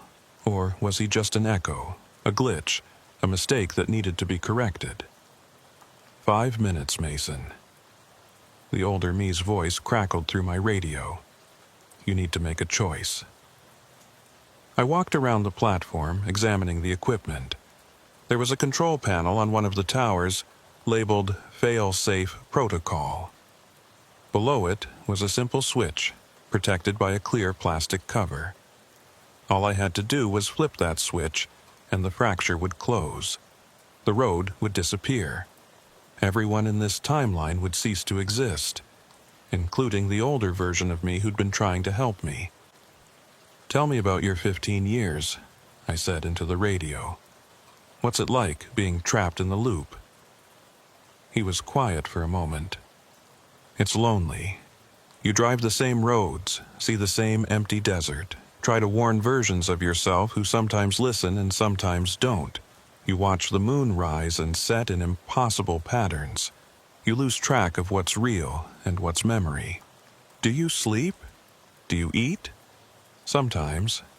The loop provides what you need to keep going. There's always coffee at the station, food in the break room that never runs out, beds that are always made. It's like living in a dream that never ends. That sounds like hell. It is, but it's also safe. Nothing changes. Nothing gets worse. You're stuck, but you're not dead. And after 15 years, I've almost forgotten what it's like to want anything more than this. I thought about that, about spending 15 years driving in circles, never moving forward, never going back. A kind of purgatory for people who'd made wrong turns. How many of us are there? I asked. How many versions of Mason Harper are trapped in this timeline? I've counted 17. Some have been here longer than me. Some just arrived. We all drive different sections of the road. All of us caught in our own loops, occasionally crossing paths, but never really interacting. We're all alone together. 17 versions of me. 17 lives, or one life split 17 different ways. If I close the fracture, would I be killing 17 people or erasing 17 echoes of the same person? 2 minutes, he said. I put my hand on the failsafe switch, felt the smooth plastic under my palm. It would be so easy. Just flip the switch and end this. Go back to Jennifer, go back to my life, forget that any of this ever happened. But I'd remember. I'd remember the faces I saw through that tear. The Border Patrol agents who'd done nothing wrong except exist in the wrong timeline. The 17 versions of myself who'd gotten lost on this impossible road. I'd remember that I chose my life over theirs. I can't do it, I said, pulling my hand back. I can't kill all these people. There has to be another way. There isn't, the older me said, and his voice was gentle, understanding. I've had 15 years to look for another way. I've studied this equipment. I've tried to find a solution that doesn't require erasing everyone. There isn't one. Then I'll stay. I'll complete the loop and go back and take my chances. You'll end up trapped. Maybe not today, maybe not next month. But eventually, the road will catch you. And you'll spend eternity driving in circles just like me. That's my choice to make? No, he said, and his voice was harder now. It's not, because your choice affects Jennifer. Your choice affects everyone who cares about you. They'll spend years wondering what happened to you. They'll search for you. They'll mourn you. And they'll never find answers because you'll be here, in a place they can't reach. Better that than being a murderer. Is it? Is it really better to condemn yourself and everyone who loves you to decades of grief and uncertainty? Is that more moral than ending an existence that should never have begun? I hated that he had a point.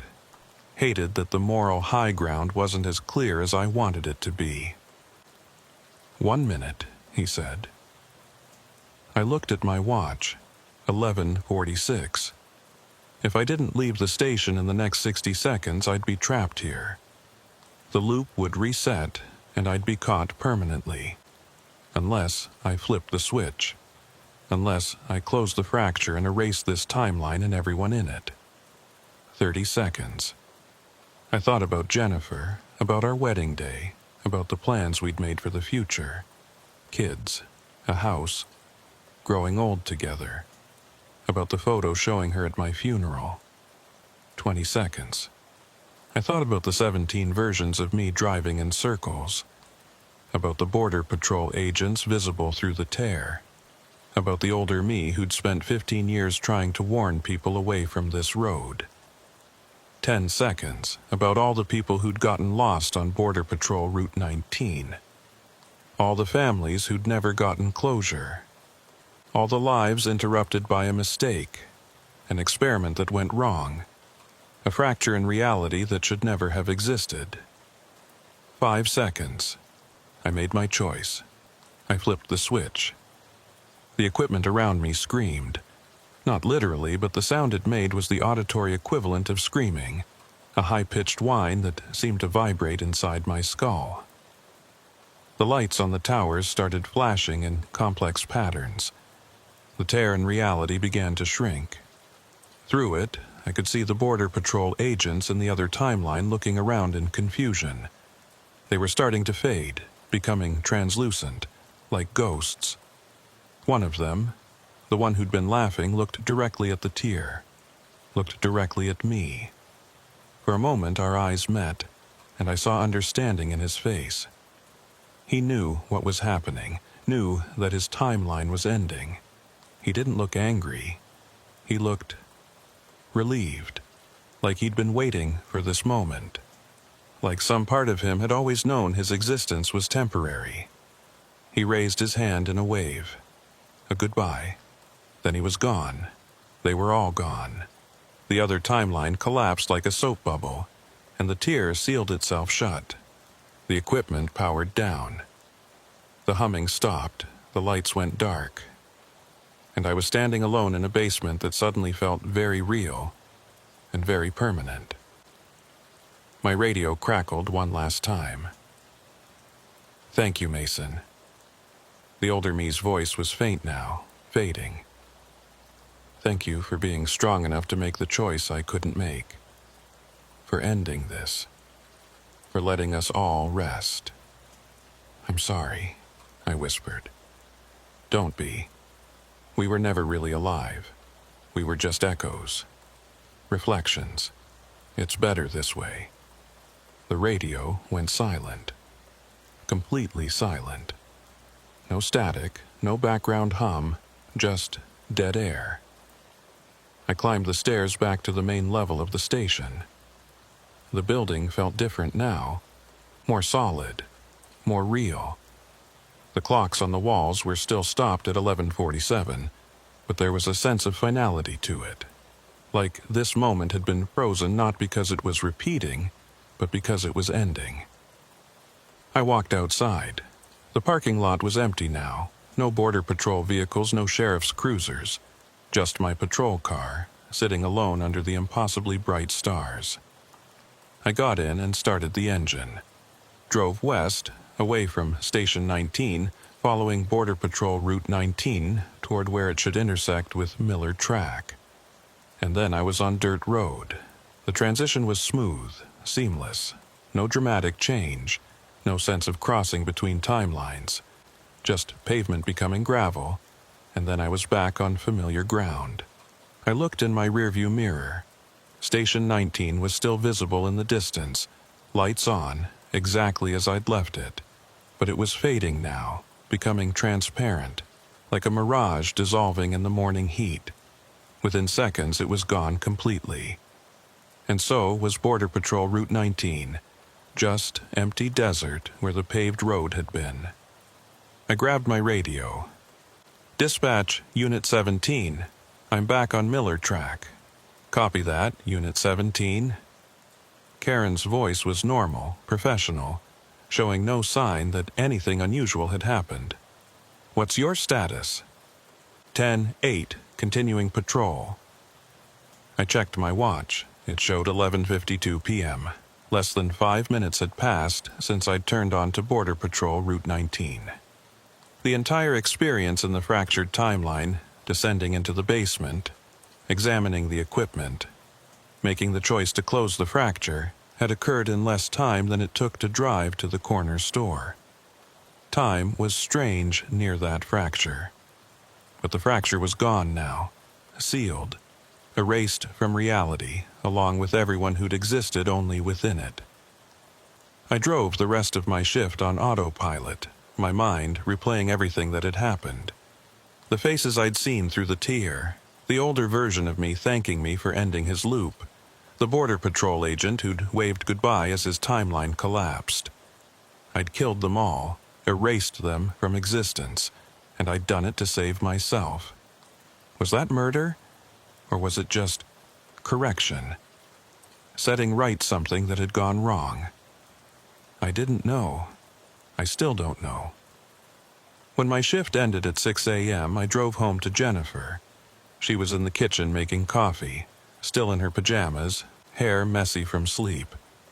She smiled when she saw me. "Hey, how was your shift?" "Quiet," I lied.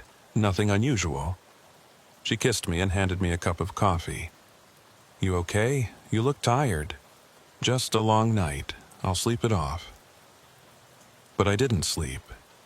I lay in bed staring at the ceiling, thinking about the choice I'd made, wondering if there had really been no other option, or if I'd just taken the easy way out. That afternoon, I went to the station and opened my locker. The photo was still there, Jennifer in black, standing alone in front of the courthouse. But as I watched, the image began to fade. The colors bleached out, the details blurred, and within seconds the photo was completely blank. Just an empty piece of photo paper. The timeline where I died on Border Patrol Route 19 and had been erased. The future where Jennifer attended my funeral no longer existed. By closing the fracture, I'd changed my own fate. I should have felt relieved, grateful. I'd saved my own life and secured my future with Jennifer. Instead, I felt hollow. Over the next few weeks, I kept waiting for consequences. For some sign that what I'd done had cosmic repercussions, that erasing a timeline full of people would somehow come back to haunt me. But nothing happened. Life went on normally. I worked my shifts, came home to my wife, started thinking about the future we'd build together. And every time I drove past that 8-mile mark on Miller Track, I'd slow down and look for any sign of Border Patrol Route 19. But there was nothing, just empty desert. The road was truly gone. In June, Jennifer told me she was pregnant. We'd been talking about starting a family, but we'd planned to wait another year. The pregnancy was unexpected but welcome. We celebrated with dinner at the Riata, the same restaurant where we'd had our wedding dinner. As we drove home that night, Jennifer asleep in the passenger seat, her hand resting on her barely visible baby bump, I thought about the choice I'd made in that basement.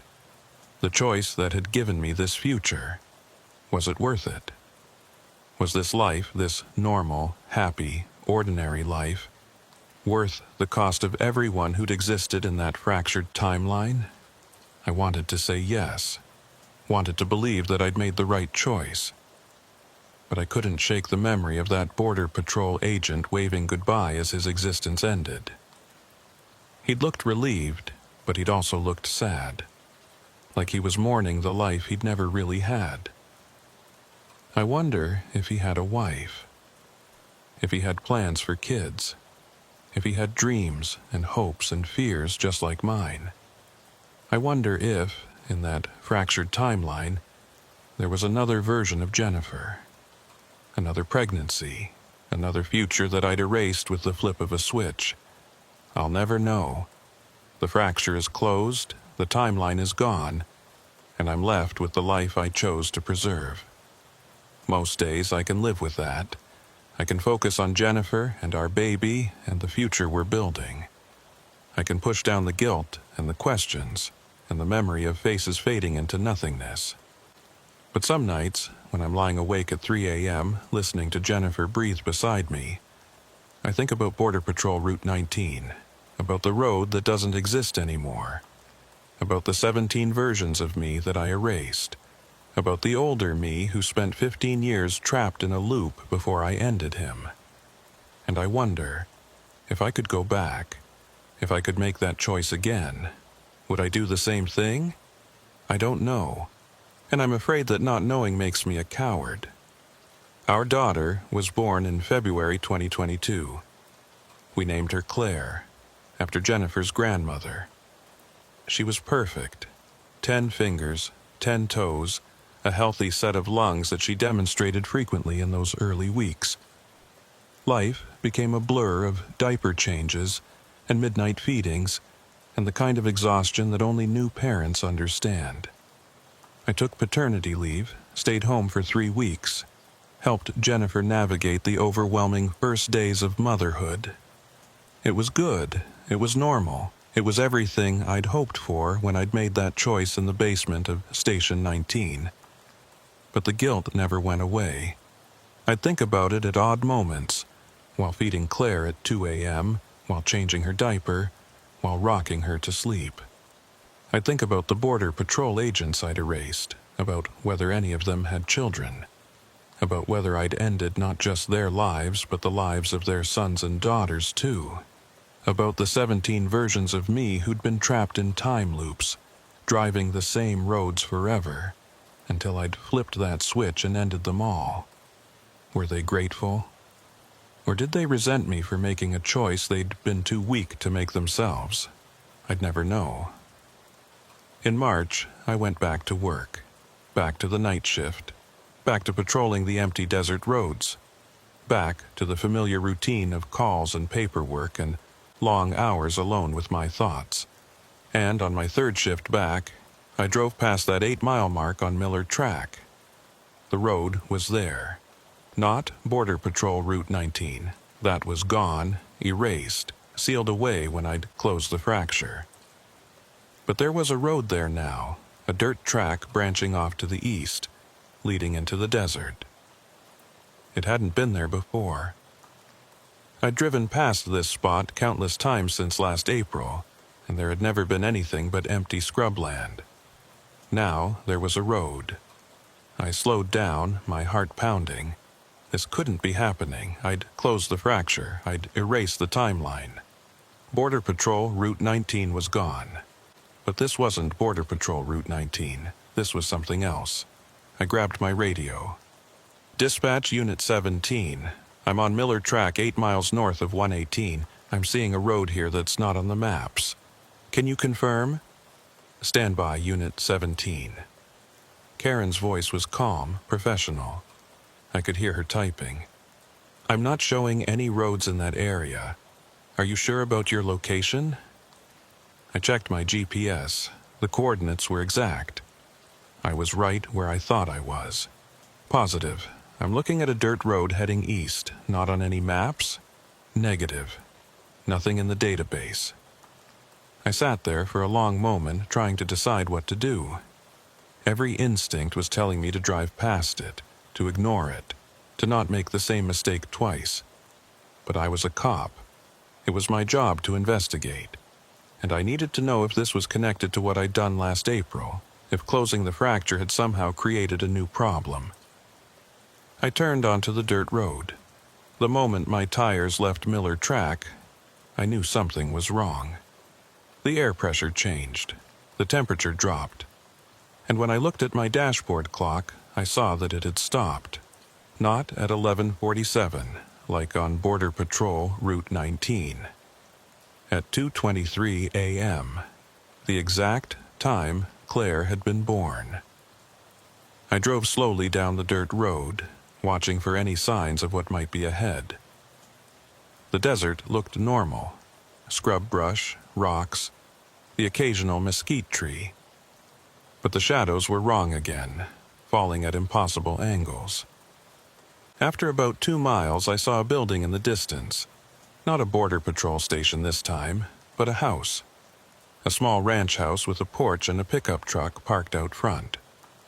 As I got closer, I could see lights on inside, could see someone moving around through the windows.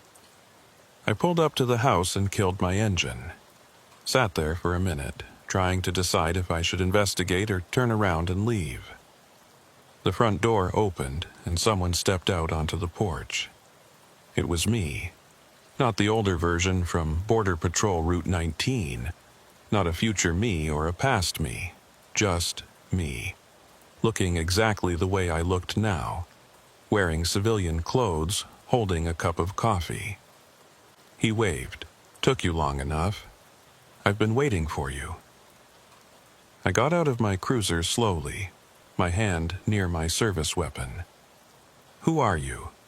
I'm you, Mason, or rather, I'm the version of you who didn't close the fracture. The version who chose to stay on the loop instead of erasing everyone. I felt my stomach drop. That's not possible. There was only one choice. I made it. That timeline is gone. Is it? He took a sip of his coffee and leaned against the porch railing. When you close the fracture, you collapsed one timeline, but quantum mechanics suggests that every choice creates a branch. A new timeline where the opposite choice was made. You're saying there's a timeline where I didn't flip that switch? Not just one timeline, infinite timelines. In some, you closed the fracture. In others, you didn't. In some, you never found Border Patrol Route 19 in the first place. Every possible outcome exists somewhere. I climbed the porch steps and stood facing him, looking at my own face, my own body, seeing the same exhaustion and guilt I felt reflected back at me. "So, what happened to you?" I asked. "In your timeline?" "I chose not to close the fracture, chose to complete the loop and go back to my life. And, for a while, it was okay. I married Jennifer, we had Claire, everything was normal." "For a while?" "The pull never stopped. The road kept calling me back. And eventually, 6 months after Claire was born, I got trapped permanently. I've been on the loop for 3 years now, driving the same roads, living the same moments over and over." He gestured to the house behind him. "This is my loop, this moment. The last time I was truly happy, before I realized I'd never escape. Before I understood what I'd given up by trying to take the moral high ground." "So you're telling me I made the right choice?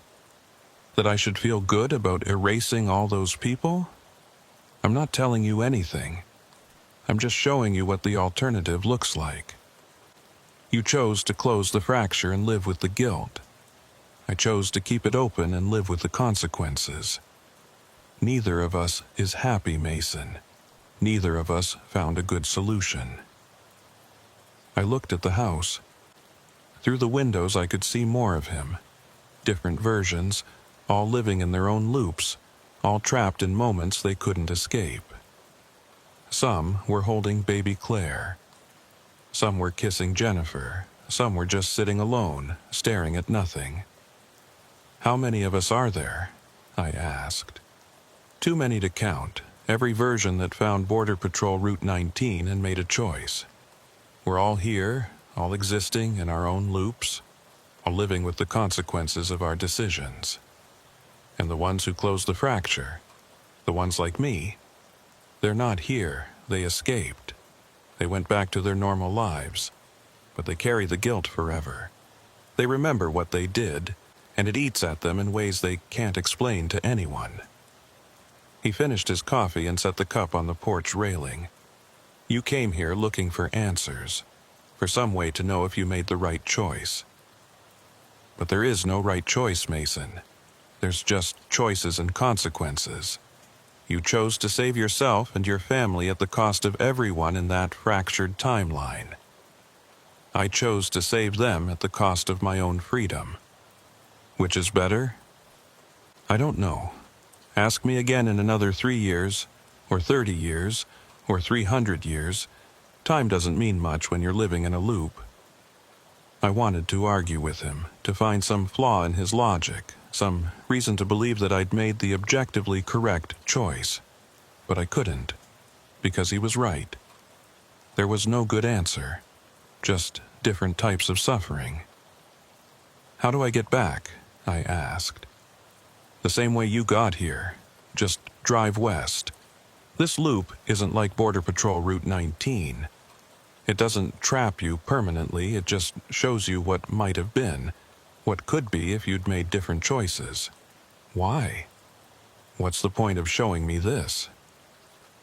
He smiled, but there was no humor in it. "Because you needed to see it, needed to understand that you're not a monster for the choice you made. You're just a man who was put in an impossible situation and did the best he could. Just like I did. Just like all the other versions of us scattered across infinite timelines." I turned to walk back to my cruiser, then stopped. The older me from Border Patrol Route 19, the one who'd been trapped for 15 years. He thanked me for ending his loop. Was he grateful, or did he resent me?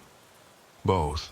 He was grateful to finally rest, but he resented that you got to live while he faded away. That's the nature of choice, Mason. Every decision has a cost, and someone always pays it. I got in my cruiser and started the engine. Through the windshield, I could see the other me standing on the porch, watching me leave. He raised his hand in a wave that looked like goodbye. I drove west, back toward Miller Track. The dirt road was exactly where it had been, and within minutes I was back on familiar ground. When I looked in my rearview mirror, the road was gone. Just empty desert again. My dashboard clock started working again. It showed 2:31 a.m. 8 minutes had passed since I'd turned onto that dirt road. 8 minutes to see an alternate version of my life and understand that there were no good choices, only different flavors of regret. I finished my shift without incident. Drove home as the sun was rising, painting the desert in shades of gold and orange. Jennifer was up, feeding Claire, looking tired but happy. "How was work?" she asked. "Quiet," I said. And this time it wasn't entirely a lie. I've thought a lot about that night, about the other me trapped in his loop, living the same happy moment over and over while understanding that it would never progress, never change. About whether that's better or worse than living free with the memory of what I'd done to earn that freedom. I don't have an answer. I'm not sure there is one. What I do know is this.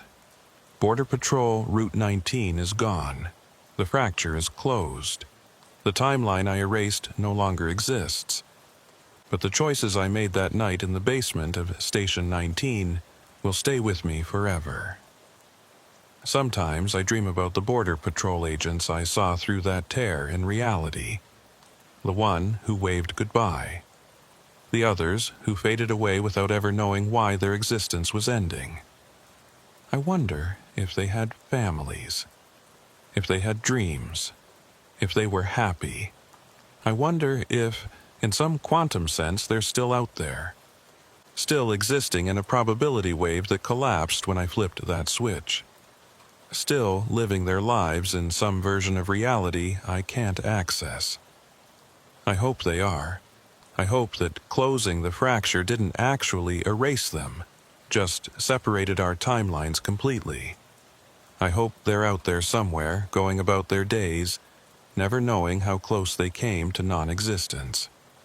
But I don't know if that's true, and not knowing is its own kind of punishment. Claire is 6 months old now.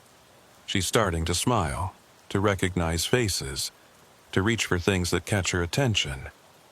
Jennifer and I are talking about buying a house, putting down roots, building a life for our family. It's good, it's normal, it's everything I wanted. And every time I hold my daughter, every time I see Jennifer smile, I think about the price I paid for this life. The people I erased, the versions of myself I ended, the choice I made in a basement that shouldn't have existed, on a road that's now gone from all maps and all memories except mine. Was it worth it? Most days, I think yes. I look at Claire's face and tell myself that her existence justifies everything I did, that saving my family was the right choice, no matter the cost. But some nights, when I'm lying awake at 3 a.m. when the guilt is strongest and the questions won't stop, I'm not so sure. I think about the other me, trapped in his loop, living the same moment forever. He made a different choice. He tried to take the moral high ground, and he's paying for it with his freedom. Which of us is better off? I don't know. And maybe that's the real answer. Maybe there is no better off. Maybe we're all just doing our best in impossible situations, making choices we hope we can live with, and carrying the consequences forever. I haven't been back to Miller Track in 3 months. I've been avoiding it, taking different routes, adding hours to my patrol time just to stay away from that 8-mile stretch where reality gets thin and roads appear that shouldn't exist. Sheriff Rollins hasn't said anything yet, but I know it's only a matter of time before he notices the pattern. Before he calls me into his office and asks why I'm avoiding a specific section of my patrol route. When that happens, I'll have to make another choice. Tell him the truth and risk sounding insane? Make up an excuse and hope he believes it? Or just accept whatever consequences come from refusing to patrol that area. I don't know what I'll choose, but I know that whatever I decide, I'll have to live with it. Just like I'm living with the choice I made in that basement. Just like all the versions of me scattered across infinite timelines are living with their choices. That's the thing about being human. About having free will. Every choice creates a branch. Every decision splits reality. And somewhere, in some timeline, some version of you is living with the consequences of choosing differently. I closed the fracture. I erased a timeline. I saved my family and myself. And I'll carry the weight of that choice for the rest of my life. That's my story. That's what happened when I found the patrol road that shouldn't exist. Believe it or don't, I don't care. I just hope you never find a road like that. Never have to make a choice like the one I made. Because once you've stood at that crossroads, once you've seen the branching timelines and understood the cost of every decision, you can never quite believe in simple answers again. You learn that every choice is a kind of murder. Every path taken means infinite paths not taken. Every life saved means other lives sacrificed. And you learn to live with that knowledge, carrying it like a stone in your chest, feeling its weight with every breath. That's what I learned on Border Patrol Route 19. That's what I learned in the basement of Station 19 when I flipped that switch. That's what I'm still learning every day as I watch my daughter grow and my wife smile, and my life unfold exactly the way I chose. The road is gone, the fracture is closed, the timeline is erased, but the choice remains. Forever. And so do I.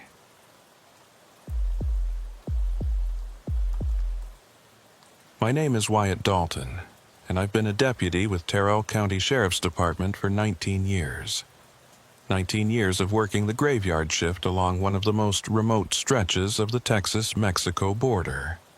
Out here, the night belongs to smugglers, coyotes, both the animal and human kind, and the few of us crazy enough to patrol these empty roads in the dark.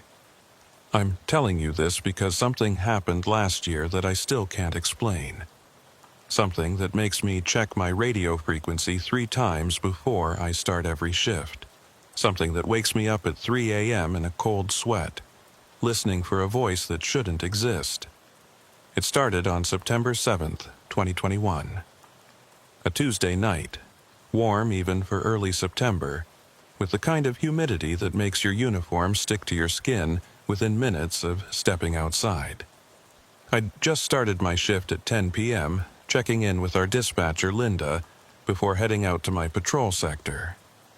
Terrell County is one of the least populated counties in Texas, fewer than 900 people spread across 2,358 square miles.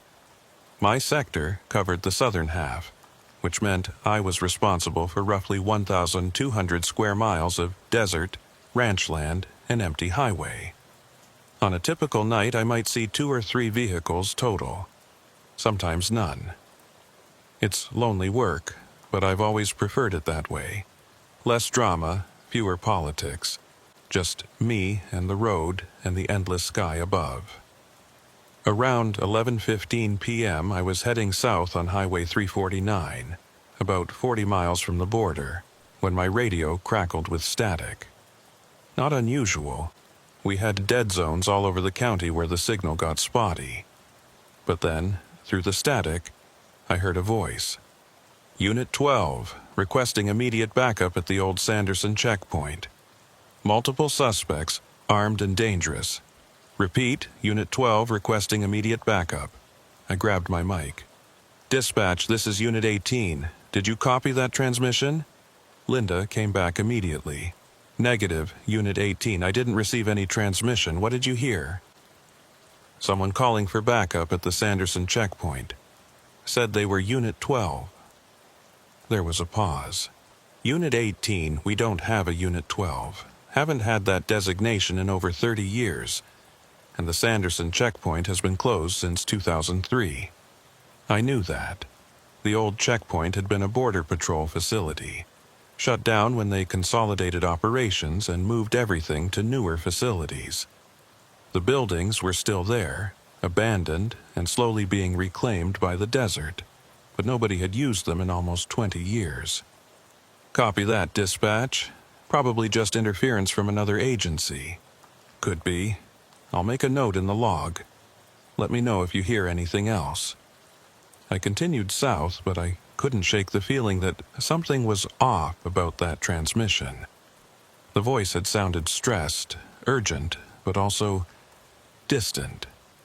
Like it was coming from very far away, not just across the county, but across something else. Time, maybe, or space in a way I didn't understand. 20 minutes later, it happened again. Unit 12, requesting immediate backup at the old Sanderson checkpoint. Multiple suspects, armed and dangerous. Repeat, Unit 12 requesting immediate backup. The exact same words. The exact same inflection. Like someone had recorded it and was playing it back. I keyed my mic. Dispatch, I'm hearing that transmission again. Word for word exactly the same as before. Unit 18, I'm still not receiving anything on this end. What frequency are you monitoring? I checked my radio. Channel 3, same as always. Try switching to Channel 2, see if that clears it up. I switched channels. The transmission stopped. I stayed on Channel 2 for about 5 minutes, then switched back to Channel 3. Immediately, the voice came back. Unit 12, requesting immediate backup at the old Sanderson checkpoint. Multiple suspects, armed and dangerous. Repeat. Unit 12 requesting immediate backup. Same words, same timing, same everything. Dispatch, it's only happening on Channel 3. Some kind of interference? Linda was quiet for a moment. That shouldn't be possible. Channel 3 is our primary frequency. It's encrypted and monitored by the state. Nobody else should be able to transmit on it. Well, someone is. I'm going to report this to the communications supervisor. In the meantime, you can operate on Channel 2 if the interference continues. But I didn't switch channels. Something about that voice was bothering me. The urgency was real. I'd been a cop long enough to recognize genuine distress, but the repetition was wrong. Nobody calls for backup using the exact same words and phrasing multiple times. You'd update your status, provide new information, get increasingly desperate or angry or scared. This voice just repeated, like a recording or a loop. Over the next hour, I heard the transmission 7 more times. Always the same words, always the same tone, always exactly 3 minutes and 42 seconds apart. I timed it. Between each transmission, there was exactly 3:42 of silence. Then the call would repeat. Not 3:41, not 3:43, exactly 3:42 every single time. Around 1 a.m., I made a decision. I was about 50 miles from the old Sanderson checkpoint. It would take me 30 minutes to get there, and I'd be way outside my normal patrol area. But I needed to know what was causing these transmissions. Dispatch, Unit 18. I'm going to check out the old checkpoint. See if there's any equipment out there that might be causing interference. Copy that, Unit 18.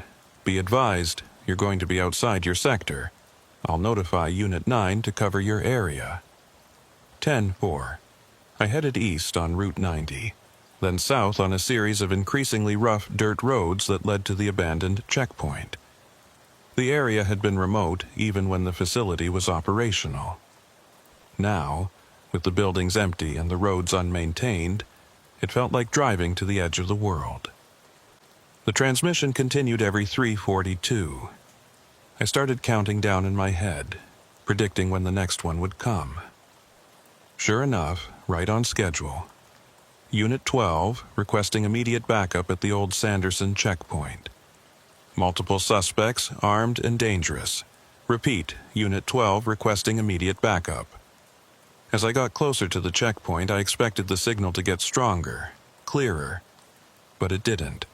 It stayed at the same volume, the same quality. like the source wasn't actually getting any nearer.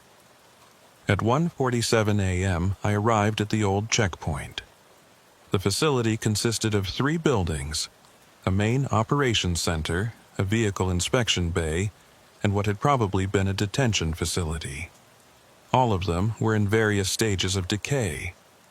Windows broken, doors hanging off hinges, desert plants growing up through cracks in the pavement. I pulled up to the main building and left my headlights on, illuminating the entrance. The place looked deserted, exactly as I'd expected. No vehicles, no signs of recent activity, no equipment that might be transmitting radio signals.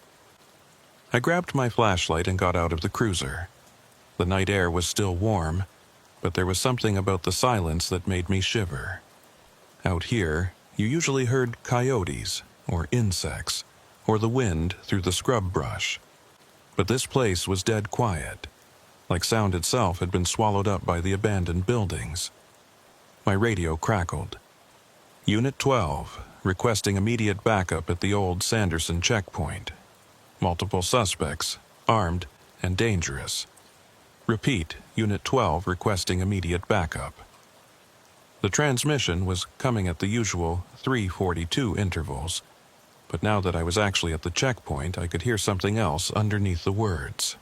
A sound like wind, or static, or breathing, something alive mixed in with the recording. I walked toward the main building, my flashlight beam cutting through the darkness. The door was ajar, hanging at an angle from one remaining hinge. I pushed it open and stepped inside. The interior was what you'd expect from a building that had been abandoned for almost 20 years. Dust everywhere. Debris on the floor, graffiti on the walls, old furniture overturned and broken. Nature slowly reclaiming what humans had built. But in the center of the main room, incongruous and impossible, was a radio base station. Not old equipment from 2003, but a modern unit, sitting on a desk that looked like it had been set up recently. The radio was on, lights blinking, and as I watched, it transmitted. Unit 12, requesting immediate backup at the old Sanderson checkpoint. Multiple suspects, armed and dangerous. Repeat, Unit 12 requesting immediate backup. The sound came from the radio's speaker, but also from my handheld unit clipped to my belt.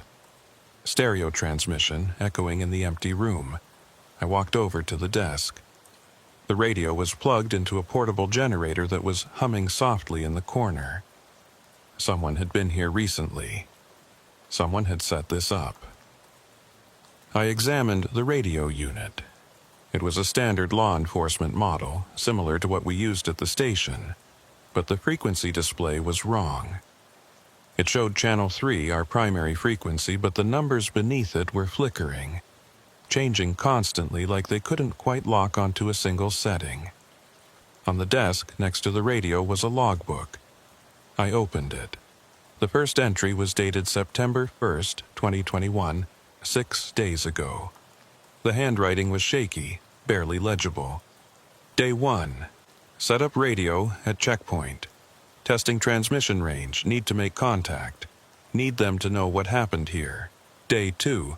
Transmission successful, repeating on 3:42 intervals. They need to understand. They need to send backup before it's too late. Day 3. Why isn't anyone responding? Can't they hear me? I'm calling for backup. There are too many of them, armed and dangerous. Need help now. Day 4. Still no response. The transmission is working. I can hear it on my receiver, but nobody comes.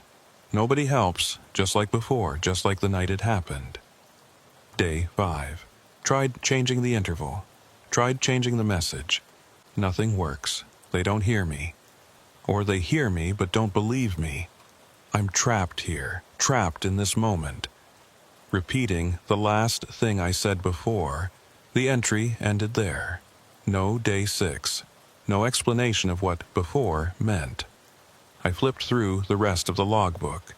The remaining pages were blank except for one entry at the very end, written in different handwriting. Neater, more controlled.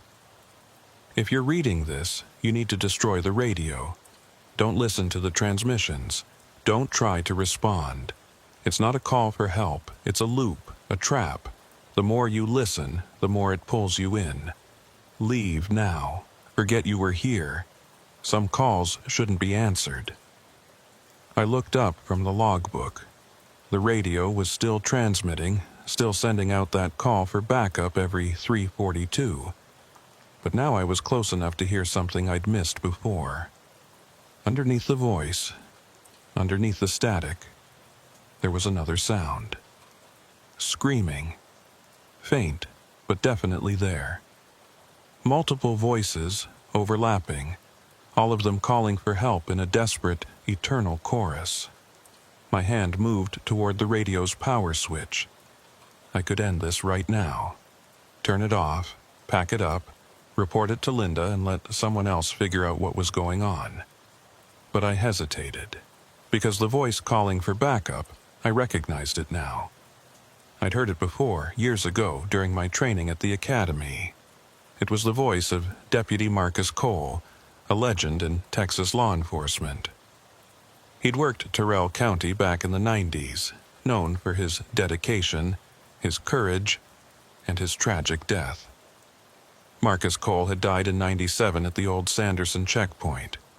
He'd been investigating a smuggling operation, called for backup, and been ambushed before help could arrive. They found his body 3 days later, along with evidence of a shootout. The smugglers were never caught. That was 24 years ago.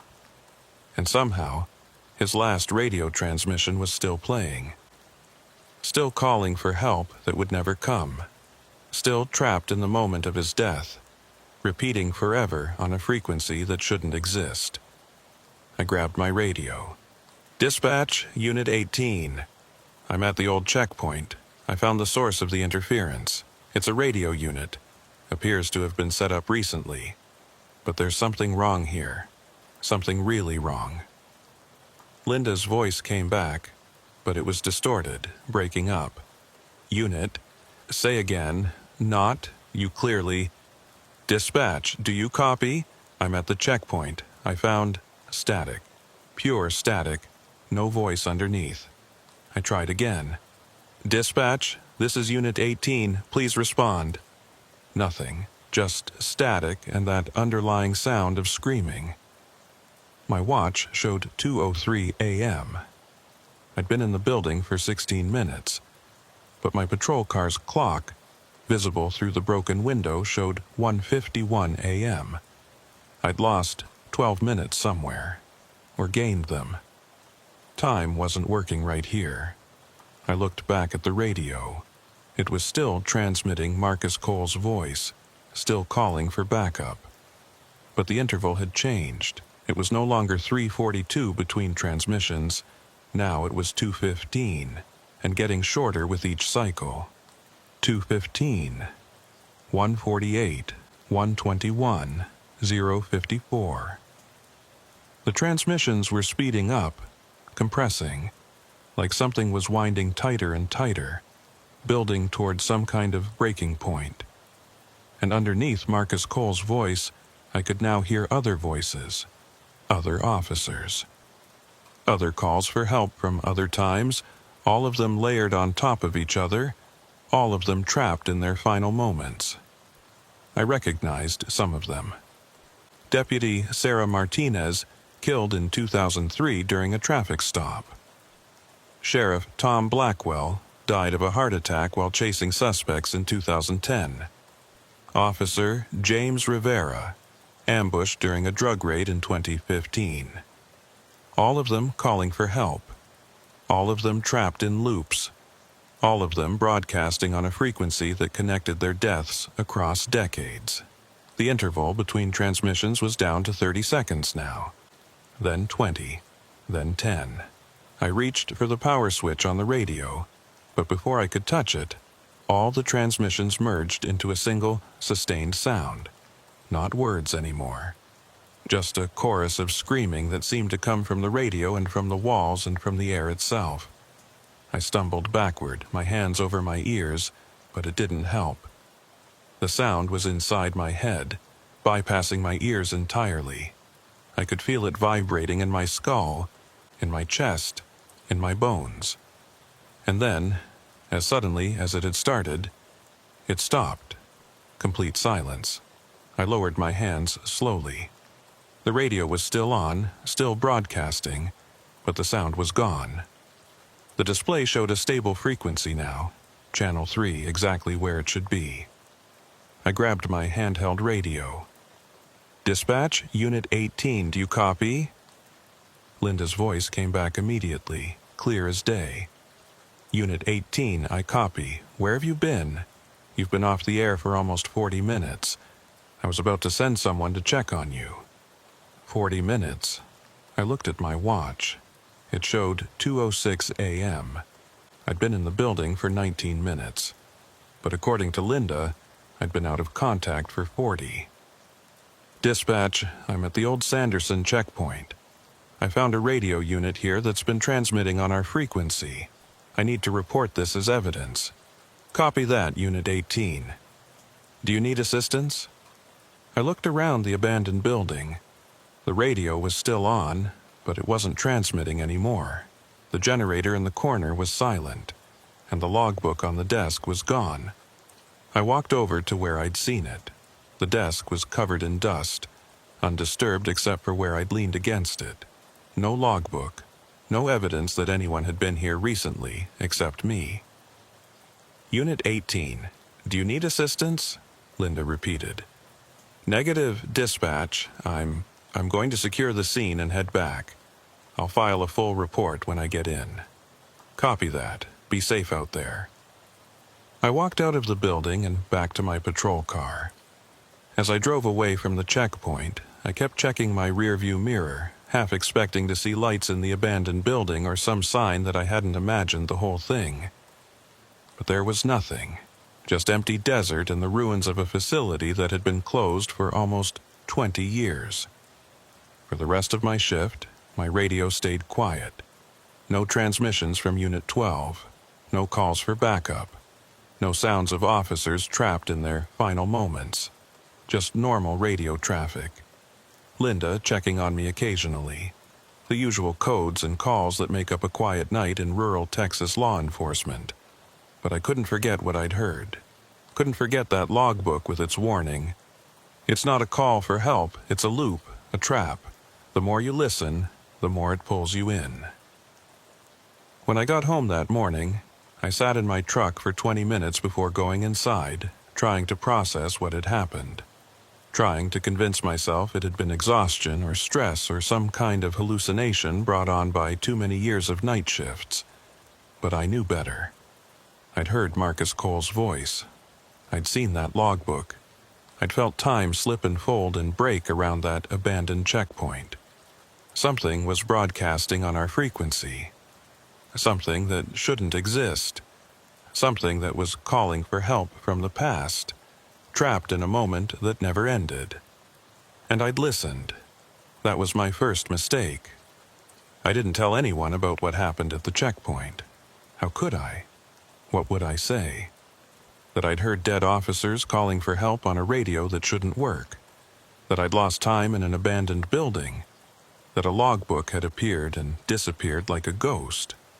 They'd put me on psychological leave at best. Force me into early retirement at worst. So I kept it to myself. Filed a report about finding old radio equipment at the checkpoint and recommending the site be secured. Went about my regular shifts like nothing had happened. But I couldn't stop thinking about it. Every shift, I'd monitor Channel 3 listening for that transmission. For 3 weeks, there was nothing. Just normal radio traffic. But I kept waiting, kept anticipating that moment when Marcus Cole's voice would break through the static and call for backup that would never come. In late September, I started researching. Used my days off to dig through old case files, accident reports, anything I could find about law enforcement officers who'd died in Terrell County over the past 50 years. The list was longer than I expected. 12 officers killed in the line of duty since 1970. Dozens more who'd died of natural causes, accidents, or suicide. Each one had a file, a story, a final moment. I was looking for patterns, trying to understand why Marcus Cole's transmission had been the one looping, why his voice was the one trapped. But the more I researched, the less sense it made. Marcus Cole had been a good cop, decorated, respected, loved by his colleagues. His death in D7 had been investigated thoroughly. The smugglers he'd been pursuing were never caught, but there was no evidence of a cover-up or conspiracy. Just a deputy who'd been in the wrong place at the wrong time, who'd called for backup and died before it arrived. A tragedy, but not unusual. Not something that would create a temporal loop or a broadcasting anomaly or whatever the hell I'd experienced at that checkpoint. Unless his death itself wasn't the cause. Unless something else had happened at that checkpoint. Something that went beyond one man's tragic end. I expanded my research. Started looking into the checkpoint's history before it closed. Found maintenance records, incident reports, personnel files. Most of it was mundane. Routine inspections, minor repairs, the usual bureaucratic paperwork that accumulates in any government facility. But then I found something interesting. In 2002, a year before the checkpoint closed, there had been a series of strange incidents. Equipment malfunctions. Radio interference. Officers reporting feeling disoriented or losing time while working there. Nothing dramatic enough to warrant a full investigation, but enough that the facility supervisor had filed multiple complaints with the state. Those complaints had been dismissed as equipment failure or human error. And a year later, the checkpoint was shut down as part of a broader consolidation effort. But what if it hadn't been equipment failure? What if something had been wrong with the location itself? What if the checkpoint had been built on some kind of weak spot, some place where time and space didn't quite work the way they should? I was starting to sound crazy even to myself, but I couldn't let it go. On October 3rd, almost a month after my first visit to the checkpoint, I went back. I told myself I was just doing a follow-up inspection, making sure the site was secure, documenting the old equipment before it was removed. All legitimate reasons for a deputy to visit an abandoned facility. But the truth was, I needed to know if it would happen again. If I'd hear those transmissions. If time would slip and fold the way it had before. I arrived at the checkpoint around 11 p.m. The buildings looked exactly the same, decrepit, empty, slowly collapsing under the weight of neglect. I parked in the same spot I'd used last time and sat there for a moment listening to my radio. Normal traffic. Linda checking in with other units. Nothing unusual. I got out and walked toward the main building. As I approached, I felt it. That same wrongness I'd felt last time. The air was too still, too quiet. The silence was oppressive, like the desert itself was holding its breath. I pushed open the door and stepped inside. The radio base station was still there, still in the center of the room, still connected to the generator, exactly where I'd seen it a month ago. But that was impossible. I'd reported the equipment. The county should have sent someone to remove it, unless my report had been lost or ignored or... The radio crackled to life. Unit 12, requesting immediate backup at the old Sanderson checkpoint. Multiple suspects armed and dangerous. Repeat, Unit 12 requesting immediate backup. Marcus Cole's voice. The same words, the same desperate urgency. But this time, there was something different. The voice was degraded, distorted, like an old recording that had been played too many times.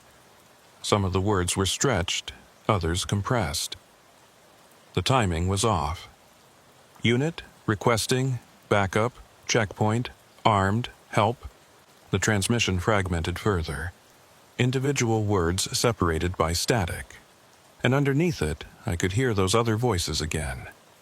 The chorus of dead officers calling for help across decades. I walked over to the radio, The display was flickering wildly, showing dozens of different frequencies scrolling through channels so fast I couldn't track them. And the power cord wasn't plugged into the generator anymore. It was just hanging loose, touching nothing. The radio was broadcasting without power. "This isn't real," I said aloud. "This can't be real." As if in response, every light in the building came on. Not the overhead fluorescents, which hadn't worked in years, but emergency lights, exit signs, even the indicator lights on ancient equipment that should have been long dead.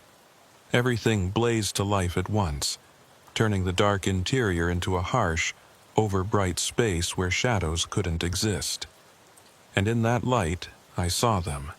Figures, dozens of them, standing throughout the building. Not solid, more like after-images, outlines of people superimposed on the present. Some were wearing old-style law enforcement uniforms from the 70s or 80s. Others wore more modern gear.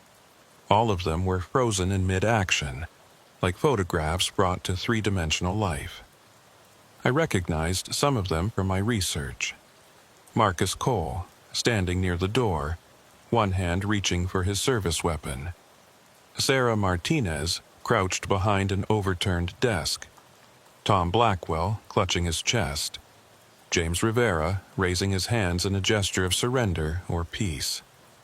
All of them caught in their final moments. All of them replaying their deaths on an endless loop. And they were all looking at me. Not through me, not past me, directly at me, with eyes that recognized me, with expressions that pleaded for something I didn't understand. Help. The word didn't come from the radio. It came from all of them at once, a chorus of voices speaking in perfect unison. "Help us. Break the loop. End the transmission. Let us rest." I backed away, my hand on my service weapon even though I knew it would be useless against whatever these things were. I don't know how. I don't understand what's happening here. "The radio," they said. "Destroy the radio. Break the cycle. Free us." I looked at the radio base station. It was still broadcasting that fragmenting transmission, still scrolling through frequencies impossibly fast. The sound had become a cacophony. Voices overlapping, words blending, all of it building toward some kind of crescendo. I could destroy it, shoot it, smash it, tear it apart. That's what the warning in the logbook had said. You need to destroy the radio. But something held me back. Because destroying the radio wouldn't just end the transmissions. It would end whatever connection these officers had to the living world. It would cut them off completely, trap them forever in their loops with no way to call for help, no way to make contact.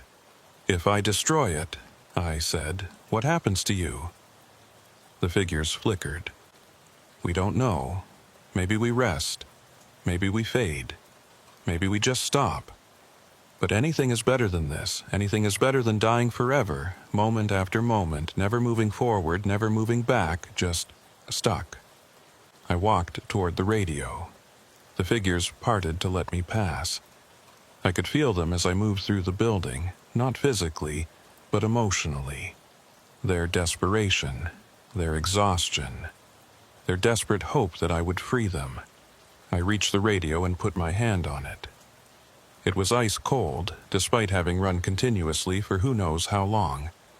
The display had locked onto a single frequency now, Channel 3, our primary channel, and the transmission had clarified. But it wasn't Marcus Cole's voice anymore. It was mine. Unit 18, requesting immediate backup at the old Sanderson checkpoint. Multiple suspects armed and dangerous. Repeat, Unit 18 requesting immediate backup. My voice, my words, my call for help from a moment that hadn't happened yet. "No," I whispered. "No, this is wrong. I'm not trapped. I'm not in a loop." "Not yet," the chorus answered. "But you will be. If you don't break the cycle now, you'll become part of it. You'll join us. Your voice will be added to the transmission." You'll call for help forever, and no one will come. I looked around at the figures. At Marcus Cole and Sarah Martinez and all the others who died here or died somewhere else but somehow ended up connected to this place, to this moment, to this endless calling. When? I asked. When does it happen to me? When do I become like you? The figures flickered again, and for a moment I could see through them to what lay beneath. Not empty building, but overlapping scenes. The checkpoint as it had been in 1987, as it had been in 2003, as it was now. All of them existing simultaneously. All of them real. All of them happening at once. Time doesn't work right here, they said. The loop exists outside normal causality. Past and future blur together. If you're here now, you've always been here. You'll always be here unless you break the cycle. My hand tightened on the radio. I could feel it vibrating under my palm, could feel the wrongness emanating from it like heat from a fire. This device wasn't just broadcasting signals, it was a focal point, a nexus where all these deaths intersected. Destroying it might free these officers, or it might trap them more completely, or it might do nothing at all except add my own death to the collection. I need to know, I said.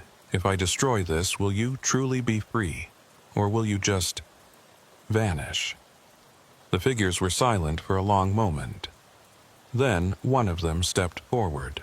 Marcus Cole, more solid than the others, his features clearer. I don't know, he said, and his voice was his own now, not part of the chorus. I've been calling for backup for 24 years, Deputy Dalton. 24 years of dying in this building, over and over, feeling the bullets hit, falling to the ground, bleeding out while I wait for help that never comes. I've lost count of how many times I've lived my last moments. He gestured to the other figures. We all have. Some of us have been here longer than me. Some are newer. But we're all stuck in the same place, broadcasting on the same frequency, calling for help from a world that can't hear us anymore. Why me? I asked. Why can I hear you when no one else can? Because you listened. Most people hear the transmission and dismiss it as interference, or they investigate once and never come back. But you came back. You wanted to understand, and that opened a connection, made you part of the loop. So, if I destroy the radio, I condemn myself. If I don't, I condemn all of you to keep suffering. Marcus shook his head. No, if you destroy the radio, you might save yourself, might break the connection before it's too late. But you'll leave us here, trapped forever. And the next person who comes, the next officer who hears the transmission and wants to help, they'll face the same choice you're facing now. Then what do I do? He smiled, but it was sad, resigned.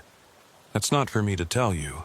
I made my choice 24 years ago when I came to this checkpoint alone, when I called for backup and tried to be a hero.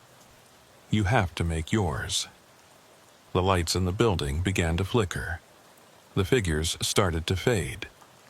And my radio, my handheld unit clipped to my belt, began broadcasting.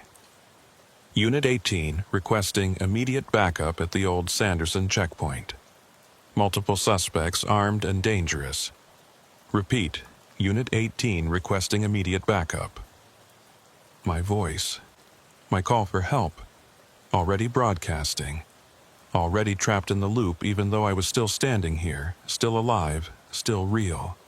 The transmission repeated, and with each repetition, I felt something pulling at me. Like invisible hooks in my chest, tugging me toward that base station radio, toward the nexus of all these deaths. I had seconds to decide. Destroy the radio or become part of it. Save myself or try to save the others. I made my choice. I drew my service weapon and fired 6 rounds into the radio base station. The shots were deafening in the enclosed space. The radio exploded in a shower of sparks and shattered plastic. The display went dark. The transmission cut off mid-word, and the figures vanished. Not gradually, not fading away, just gone, like someone had flipped a switch. The lights went out, plunging the building back into darkness. I stood there in the silence, my ears ringing from the gunshots, my gun still raised, breathing hard. My handheld radio crackled. Unit 18, we heard shots fired. What's your status? Linda's voice. Normal, present, real. I holstered my weapon with shaking hands. Unit 18, 10-4. I'm okay. Had to destroy some equipment. False alarm. Everything's under control. Copy that. Do you need backup? I almost laughed. Backup. That's what had started all of this. Officers calling for backup, dying while they waited, getting trapped in loops that repeated their final moments forever. Negative, dispatch, I'm heading back. Unit 18, 10-8. I walked out of the building and got into my patrol car. Started the engine. Drove away from the checkpoint without looking back. For 3 days, I convinced myself I'd done the right thing. I'd destroyed the radio. I'd broken the loop. I'd saved myself from becoming another voice in that endless transmission. But on the 4th night, during my regular patrol, my radio crackled with a familiar sound. Unit 18, requesting immediate backup at the old Sanderson checkpoint. Multiple suspects, armed and dangerous. Repeat. Unit 18 requesting immediate backup. My voice, still broadcasting, still calling for help. The radio hadn't been the source. It had just been a receiver, an amplifier. The real loop existed somewhere else, somewhere I couldn't reach with bullets or violence or any physical intervention, and I'd just condemned myself to join it. After I heard my own transmission for the first time, I didn't sleep for 3 days. I'd lie in bed, staring at the ceiling, listening to the silence and waiting for that voice, my voice, to break through somehow, to manifest in my house, in my head, in the air around me. It didn't. The transmission only came through on Channel 3 during my shifts when I was actually patrolling, like it was tied to the act of doing my job, of being a deputy in Tyrrell County. I could have requested a transfer, could have quit, could have walked away from law enforcement entirely and never worked another shift in my life. But that felt like cowardice. And more importantly, I didn't think it would matter. Whatever connection had been established between me and that loop, between my present and my future, it wasn't going to be broken by something as simple as changing jobs. So I kept working, kept patrolling, kept listening to my own voice call for backup every shift. At first, it followed the same pattern as Marcus Cole's transmission had, repeating every 342 exactly the same words each time. But over the following weeks it started to change. The interval shortened. 342 became 330, then 315, then 3 o'clock, and the transmission itself started to degrade. Words dropped out or got repeated. The background noise increased, static, wind, something that sounded like breathing or crying. Unit, backup, checkpoint, armed, help me, please, someone. By November, I was hearing it every 2 minutes. The words were barely intelligible, just fragments of my voice mixed with static and that underlying sound of distress. And I started losing time. It would happen during my shifts. I'd be driving my patrol route, everything normal, and then I'd blink and suddenly I was somewhere else, miles away from where I'd been. 20 minutes gone from my memory. Half an hour. Once, almost 2 hours. Linda noticed. Unit 18, you've been off the air. Everything okay? Yeah, just lost signal. I'm fine. But I wasn't fine. I was slipping. Falling into that loop, bit by bit, moment by moment, and I couldn't figure out how to stop it. I went back to the checkpoint. Not to destroy anything. I'd learned that lesson, but to understand. To see if I could find any clue about what was really causing this, how it worked, whether there was any way to escape it. The main building was exactly as I'd left it. The destroyed radio still sat on the desk, its shattered components spread across the floor. But now there were other things too. Personal items I didn't remember seeing before. A wallet with Marcus Cole's ID. Sarah Martinez's badge. Tom Blackwell's watch, stopped at 10:47. James Rivera's wedding ring. And my own hat. The one I'd been wearing during my first visit to the checkpoint. The one I thought I'd lost somewhere else entirely. These were anchors. Objects that tied each officer to this place, to this loop. Physical reminders of the moments we'd been here, the choices we'd made, the transmissions we'd become part of. I picked up my hat and turned it over in my hands. It felt normal, solid, real, but somehow it had crossed from my timeline into this place, this nexus of deaths and loops and trapped moments. How long before the rest of me followed? I left the checkpoint and drove aimlessly through my patrol sector, trying to think, trying to find some pattern or logic that would help me understand what I was dealing with. That's when I saw her. A woman standing on the side of Highway 349, about 40 miles from the checkpoint. She was wearing a dress that looked like it was from the 1970s, her hair styled in an outdated fashion. She was waving at me, flagging me down. I pulled over. Standard procedure. If someone's in distress on a rural highway, you stop and help. I got out of my cruiser. "Ma'am, are you okay? Do you need assistance?" She looked at me with eyes that were wrong somehow. Too bright. Too aware. Like she could see through me to something beneath. "You're one of them," she said. "One of the officers from the checkpoint. Ma'am, I need you to..." I was like you once, tried to help, listened to the transmissions, wanted to understand. She stepped closer. My husband was a deputy in Terrell County, died in 1979 at that checkpoint. I heard him calling for help on the radio for years afterward. Decades. I thought I was going insane. "Ma'am, I don't..." Then one day, I realized the truth. The transmissions aren't calls for help. They're echoes. Resonances. The checkpoint is built on a thin place where reality is weak, and when someone dies there, or gets too close to understanding what it really is, they become part of the resonance. They echo forever. I stared at her. "How do you know this?" "Because I've been studying it for 43 years. I've talked to families of every officer who died in connection with that place. I've researched the land, the history, what was there before the checkpoint was built, and I've learned that some places are like wounds in the world, places where the barrier between what is and what was and what will be gets damaged. What do I do? How do I stop it?" She smiled sadly. "You don't. Once you're part of the resonance, you're part of it forever. But you have a choice about what kind of echo you become. You can fight it, try to break free, and in the process make the resonance stronger. Add your desperate struggle to the chorus of voices calling for help. Or you can accept it. Stop resisting. Let yourself slip into the loop completely. And in that acceptance, maybe find some kind of peace. That's not a choice. That's surrender. Is it, or is it just recognizing that some battles can't be won?"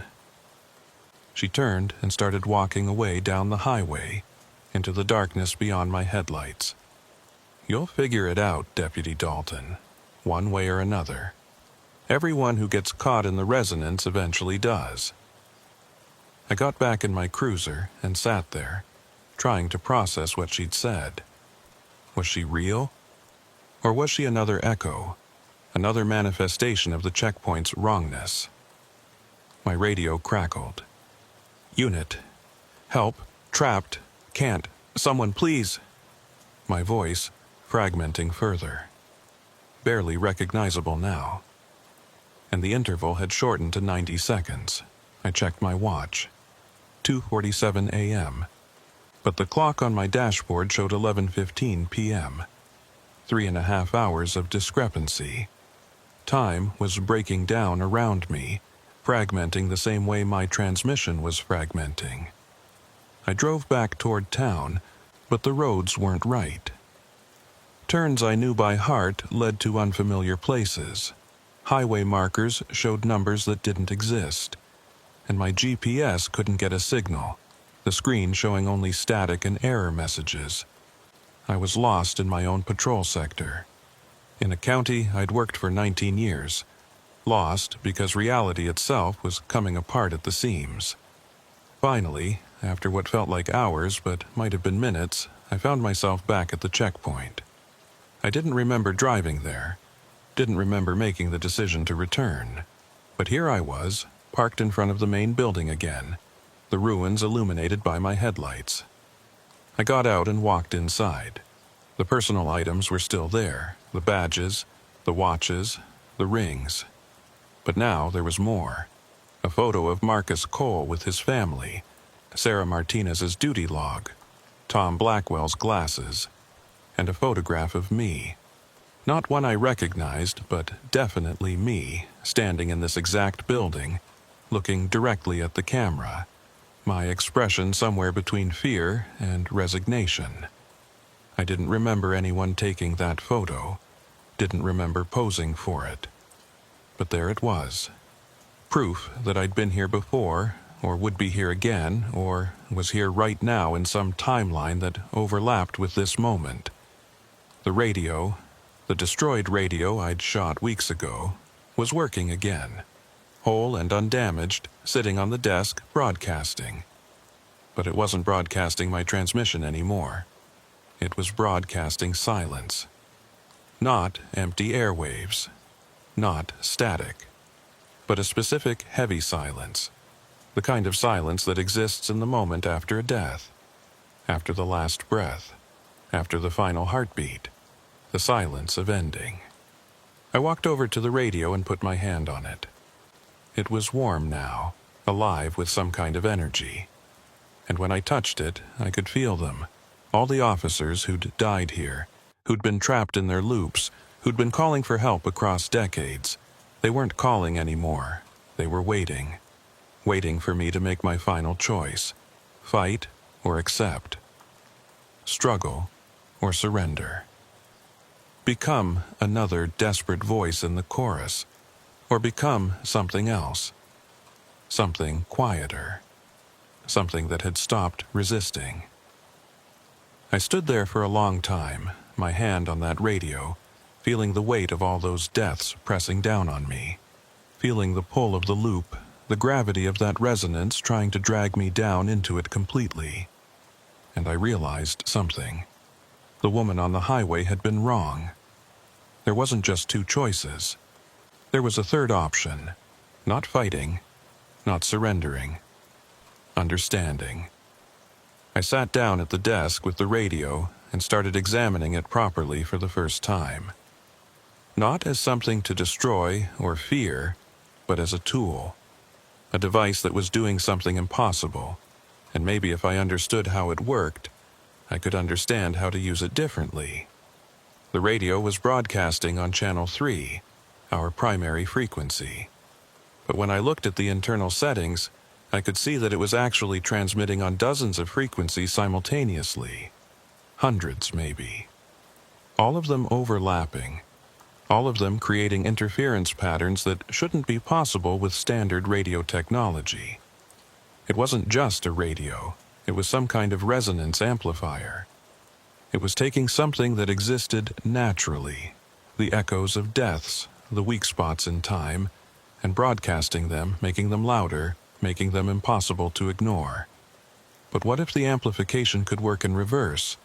What if instead of making the echoes louder, I could use the radio to dampen them, to quiet the resonance rather than amplify it? I started adjusting the settings. Not randomly, but carefully, watching how each change affected the broadcast, the frequency range, the power output, the modulation. As I worked, I became aware of presences in the room. The figures were back: Marcus Cole, Sarah Martinez, all the others. But they weren't as clear as before. They were fading, becoming more transparent with each adjustment I made to the radio. "What are you doing?" Marcus asked. His voice was distant, like he was speaking from very far away.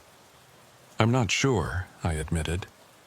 "I'm trying to find the frequency where the loop breaks, where the resonance stops amplifying and starts canceling itself out.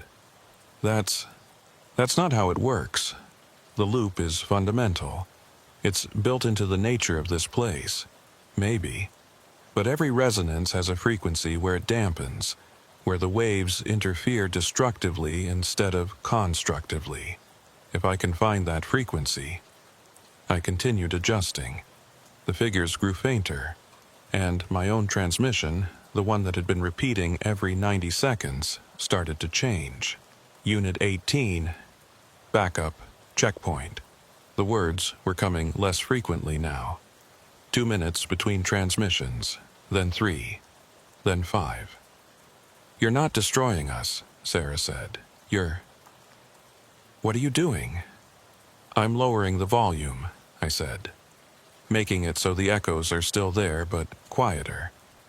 So they don't trap people, so they don't pull in new officers and add them to the loop." "Will we still exist?" "I think so. But you won't be calling for help anymore. You'll just be memories, whispers, the kind of thing people might hear in the wind or in the static, but not something that traps them." The figures looked at each other. I couldn't read their expressions anymore. They were too faded, too far from reality. But I sensed something like relief. "That's acceptable," Marcus said finally. "Better than ending. Better than continuing to scream forever." I kept adjusting. Found the frequency where the transmission dropped to once every 30 minutes. Then once an hour. Then once a day. And finally, I found the frequency where it stopped entirely. The radio went silent. The figures vanished. And the weight that had been pressing down on the checkpoint, the wrongness that had permeated this place, lifted like morning fog burning off in sunlight. I sat back and looked at the radio. It was still on, still broadcasting.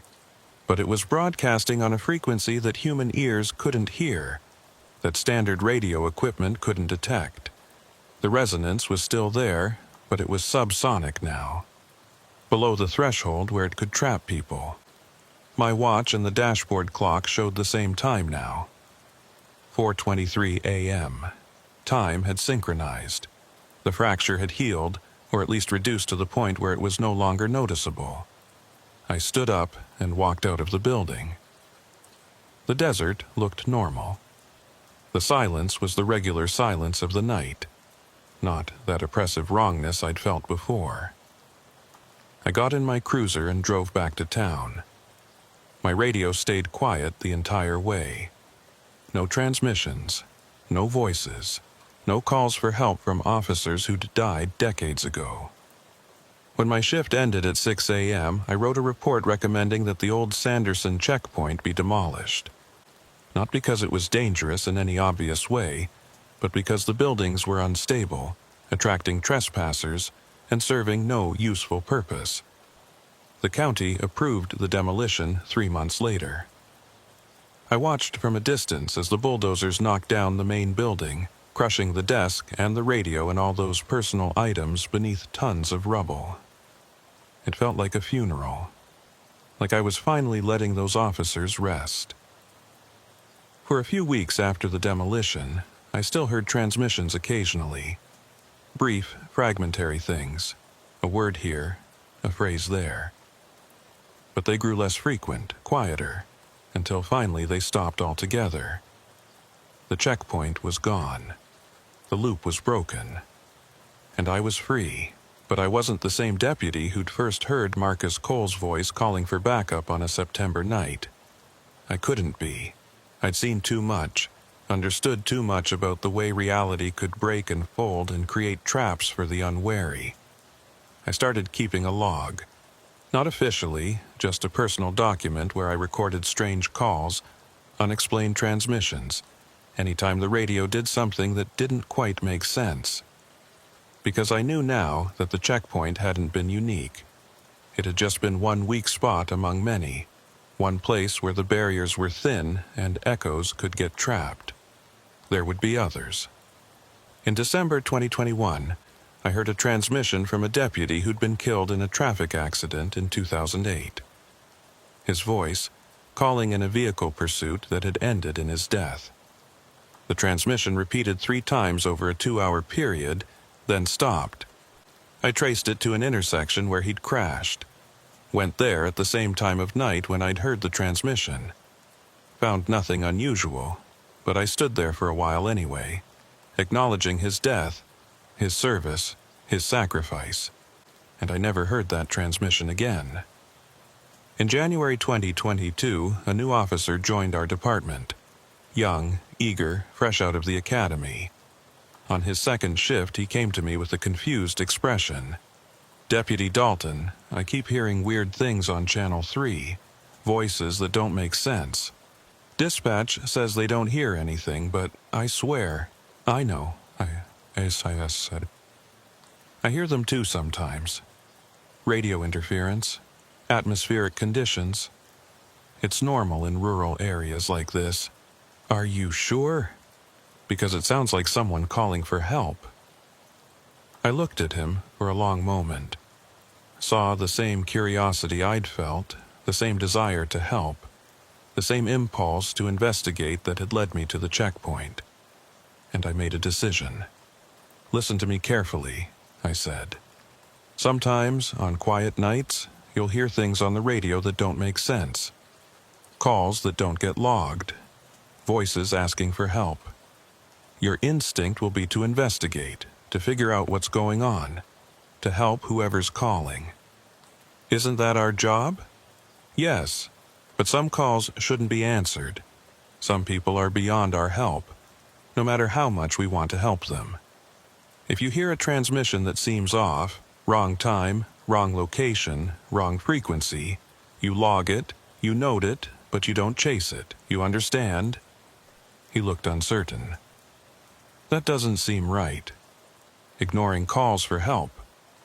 I'm not saying ignore them. I'm saying recognize when a call is coming from somewhere you can't reach, somewhere outside your jurisdiction, outside your time, outside the reality where you can actually help." "I don't understand."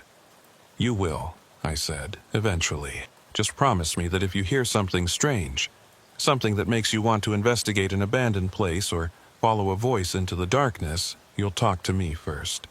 Before you do anything, promise me that." He promised. I don't know if he'll keep that promise when the time comes. I don't know if anyone really can. The impulse to help is strong in people who become cops. It's why we take the job in the first place. But maybe if I can catch the next one early enough, I can show them how to dampen the resonance instead of amplifying it, how to quiet the echoes instead of adding their own voice to the chorus. It's been almost a year since I first heard Marcus Cole's transmission. A year since I found that checkpoint and realized that reality was thinner than I'd ever imagined. That death could create echoes that lasted decades. That trying to help could trap you in the very thing you were trying to escape. I still work the night shift. Still patrol the empty roads of Terrell County. Still monitor Channel 3, listening for those transmissions that shouldn't exist. But I'm not afraid anymore. Because I understand now. The voices aren't trying to trap people. They're not malicious or evil.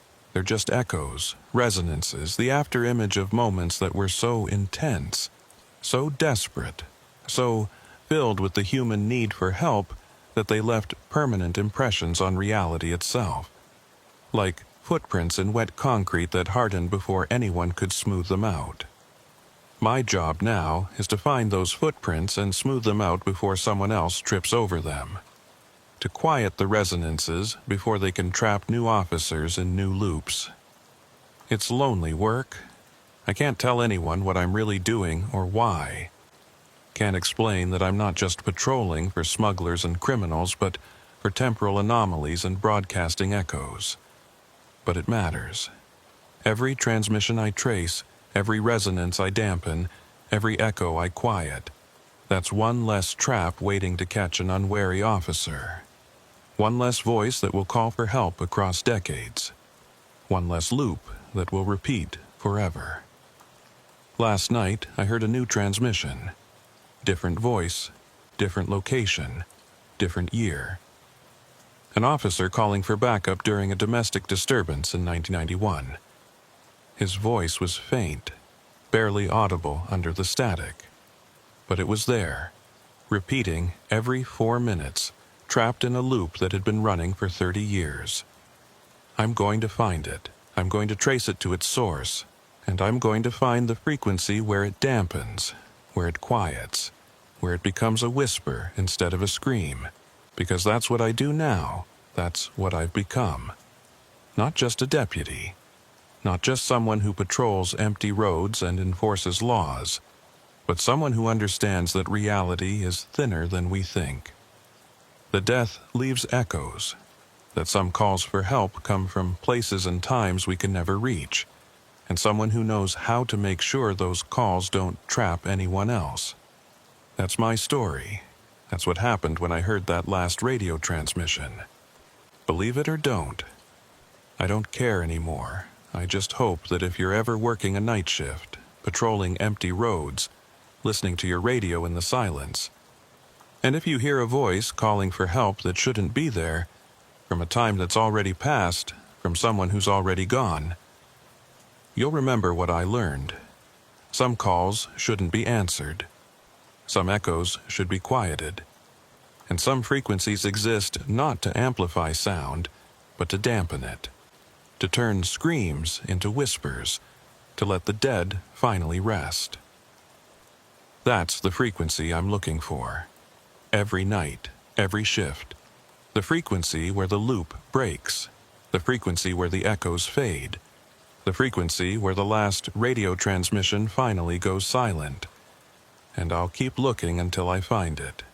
Or until I become one of the echoes myself. Either way, someone will hear my voice calling for help someday. Repeating on a frequency that shouldn't exist. Trapped in a loop that spans decades. And I hope, I truly hope, that whoever hears it will know what to do. Will know how to find the frequency where it quiets. Will know how to let me rest. Until then, I'll keep working, keep listening, keep dampening the resonances one by one. Because out here, in the darkness between radio signals, in the silence between transmissions, in the empty spaces of the night, that's where the echoes live. That's where the dead keep calling. That's where reality is thinnest and the barriers are weakest and the past bleeds through into the present. And someone has to stand guard, someone has to listen, someone has to know how to make the voices stop. That someone is me.